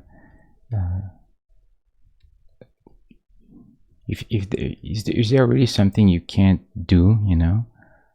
Most of the time you start on something and then you're like, wow, this character is so much complex things to convey that might be it's going to be difficult, to get. But then as you go, you sort of you realize that you always end up finding a way, so that's it's always quite rewarding, but it can be frustrating too. You have to spend the time. I think is a thing. Let me see. I think it's too red now that I look at it. It's good that sometimes you want to focus on something else, because then looking back you realize that something jumps at you. Well, actually it's quite red now, actually. No, I guess it's funny. In my head it was more like a orange, more of a light orange yellow, but it's actually quite red. Crazy. I would have never... See, this is really weird how the colors, they play tricks in your mind.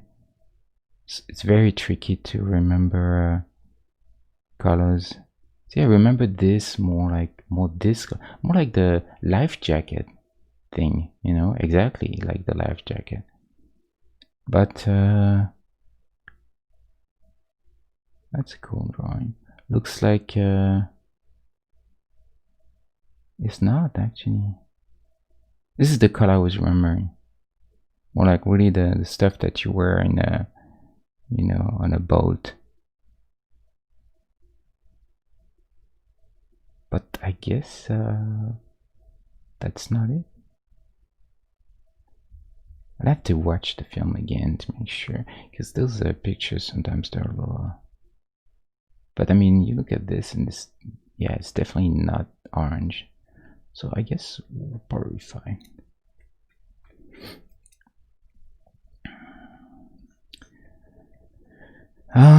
Shall we call this a stream done and finished, or what do you think?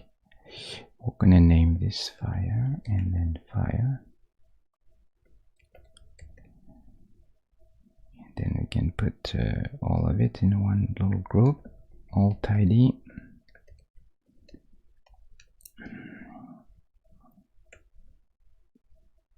Boom. Flip it one more time, because that's this way. Yeah, I guess that's gonna be probably it, right? I mean, unless you see something that I would have forgotten, or that you think could be done better, never hesitate to tell me, by the way, because I really I would never take it the wrong way. I understand that I understand the nature of feedback and what it means, and people give you feedback because they care and not to mess with you. So and also that making the art, you're so into it that sometimes you miss stuff that is very obvious. So this is for everyone. If you're on the chat and you feel like you're screaming behind your computer for the last half an hour saying, how can you not see this? Then you can, for sure you can tell me, you know. I'll try to fix it whenever I can. Looks good. Okay. Yeah, I mean, we'll see tomorrow, you know.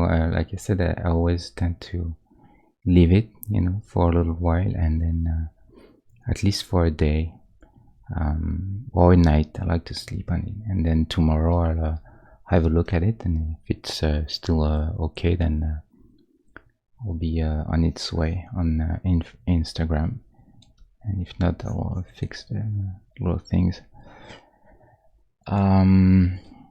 Yeah, I think it's gonna be it. 4 hours, 11. No criticism for me. Oh, Greg, how are you, man? Nice to see you back. Thank you. Hello, welcome. Have you been there for a moment? Have you seen it done, or are you just coming in?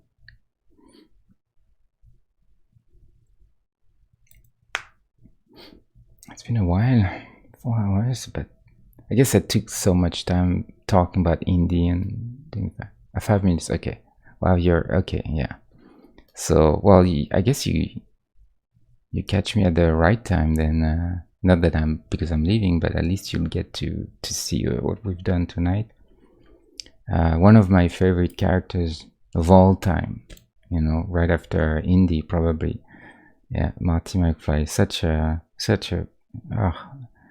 those 3 movies too, such a or something else really. So I was kind of nervous about the idea. Like I was saying when you were not there in the beginning, that I was quite nervous doing Marty McFly, because every character that I like particularly, I'm always hesitant to make them, because if I mess them up, I'm even more disappointed, you know. And so it's always a risk. Yeah, so it's gonna be that, I think. Okay, let me see just one thing that I just realized. I wonder if just this. I wonder if the elbow there could be a little more pointy.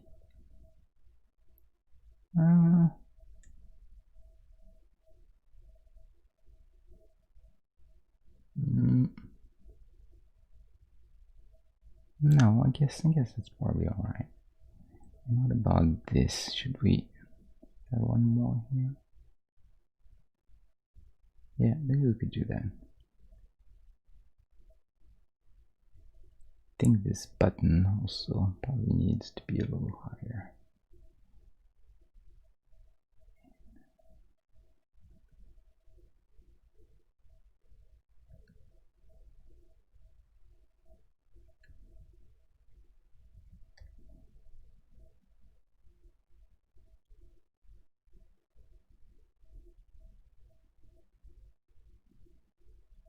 Just a bit of shadow on the buttons always help a little bit. Okay, well guys, I think it's gonna be it for me. Thank you for being here. Thank you, Carlo. Thank you, Greg, for your feedback. I'm glad you like it, and you know, I'll be on my way, and then I'll be back. What day is it today? I'm lost. Is it Wednesday? Wait, Friday. So I'll be back on Friday, and then we'll do something else. I don't know what yet. Should I do one of those environment tasks? Is there someone who likes this sort of stuff, would like to see one done, or do you want me to do characters? Because I can keep going one way or another. I need to make all of this anyway, so it doesn't really matter to me. You can decide on Friday if you guys are here. If you catch the stream in the beginning, and not that you have to be there, I'm not saying this to force you to, obviously to give you an incentive to come, but if you happen to be there, you can always we can always decide at that point, you know. We can offer you some options, or you can ask something, and I can make it, you know. Might as well. So okay, I went to train one the other day. Both are cool to watch. Yeah, they're different. I guess they're very different.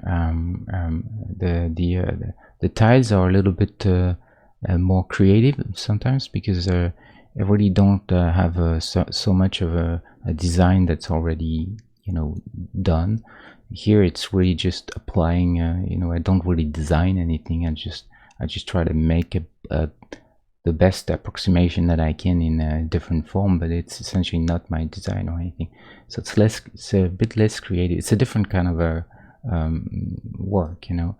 But for the little tiles, then it's a bit more creative in that way, because I have to figure things out and design a little bit.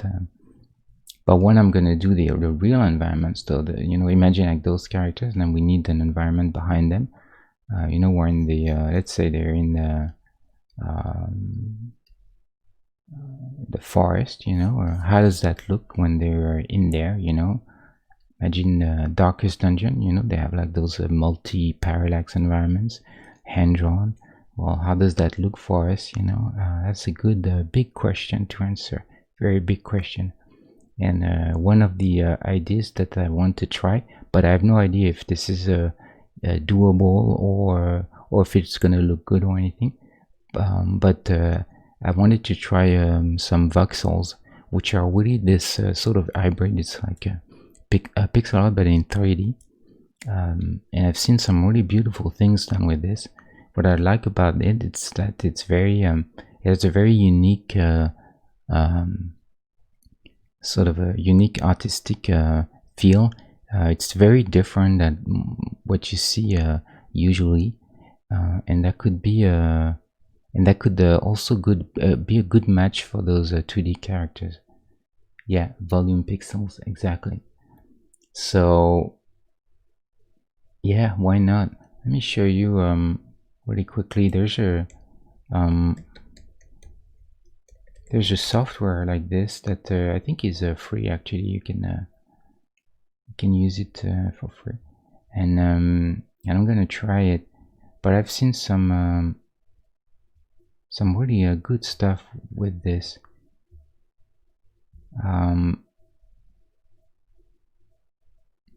And it's cool because you can do lighting too. You know, you can do some really interesting lighting in it. So it's pretty unique, you know, this stuff. See, it's kind of cute and has this really nice little contained feel that I really like. It's also very clean, and it fits well the sort of a pixel art vibe. But at the same time, I like it because it feels modern. It doesn't feel like, one of the things that I would like to avoid is making, like, I don't do pixel art to make a game that would look like a SNES game. I have nothing against that. I think there's a trend for people now that are making games that are very they even use the same constraints as the machines at the time. They want to make a game that is a love letter to the Super Nintendo, and that's great. You know, I play those like the Messenger, for instance. But that's really not what I want to do, though. My goal is more to make something that is a mix of really sort of that cool retro feel of the pixel art, and that sort of a simplicity in it that is very direct and very clear, and has a sort of a certain charm to it. But I'd like to wrap all this in a really nice modern visual effects package, you know, so it doesn't feel like an old game, a game that could have been made 10 years ago, you know. So something that has pixel art but has really nice lighting, nice effects, you know, everything that sort of that combined together makes something that's a little different and a bit more unique than what you see. So it's kind of the it's hard to describe because honestly it's not even very clear in my head, but it is kind of a little bit of the idea. Actually, there is a game. Let me show you this real quick. If you have a 5 minutes, let me show you this. There is a game. It's a French guy, I think, who did that. Called the Last Night. I don't know if you've seen that. I think they had a trailer some time ago, and it's all sort of a pixel art, but super impressive. They have all the parallax, the effects, the lighting. They have like depth of field, like real depth of field for a camera. They have all the things that the optics, the VFX, all the stuff that you usually see in modern games. All this sort of nice polish, but the underlying foundation, all the characters and everything, all done in pixel art. It's better that I show you so you understand if you haven't seen it. Sorry, I don't have the sound coming from the Macintosh, but I guess you see the idea. You'll see the idea. So see, this is kind of pixel art, but there's still a lot of nice bloom, nice lighting, everything. This is a very good example. So they have the depth of field in the foreground, so you know, the blur in the camera. They have the effects for the rain on the glass, but then pixel art, nice lighting on that's changing on the character. Look at this, how gorgeous. And yet it feels, so it is that perfect mix where it's still very pretty. There's no doubt, there's no confusion that this game could not have been done, you know, on a Super Nintendo. But at the same time, it still has this very unique look that it's a bit retro. It's not entirely, it's not like full on 3D and all that, you know. So same thing here, all the character pixel art, but there's a lot of depth to it, a lot of interesting lighting. This is the same thing, depth of field, nice lighting, some effects. So I guess imagine this done in sort of voxel, you know, with a nice lighting, and then we have our characters in there, and this is the environment. How cool would that be? I think this is kind of like what yeah, it's totally Blade Runner. They actually mentioned this a few times for sure. Yeah, but you see, this is kind of what I have in mind a little bit. It's kind of still a blurry picture because I need to, yeah, very cool, so beautiful. I still need to start doing all that stuff and to see how this works and if it would work or not. But that's an interesting proposition. So I'll have to at some point, maybe we'll do that on stream too. I'll get this software. I think it's free to use. I'll try to do some environments and we'll play with it, and then we'll start the idea would be to try and make some sort of a mock-up screen of one of the game, you know, a few characters in the environment, a little bit of UI, and okay, you know, just to get a really very early feel for what could be the overall art direction and still and the style of it, you know. Anyway, I'm talking and time flies. So so that's the plan, so more or less. So I hope you'll be there to see this with me, and it'll look like we hope it will, because you never know until you've actually walked the walk. You know, it's always when you make things you realize that how if they're gonna work or not.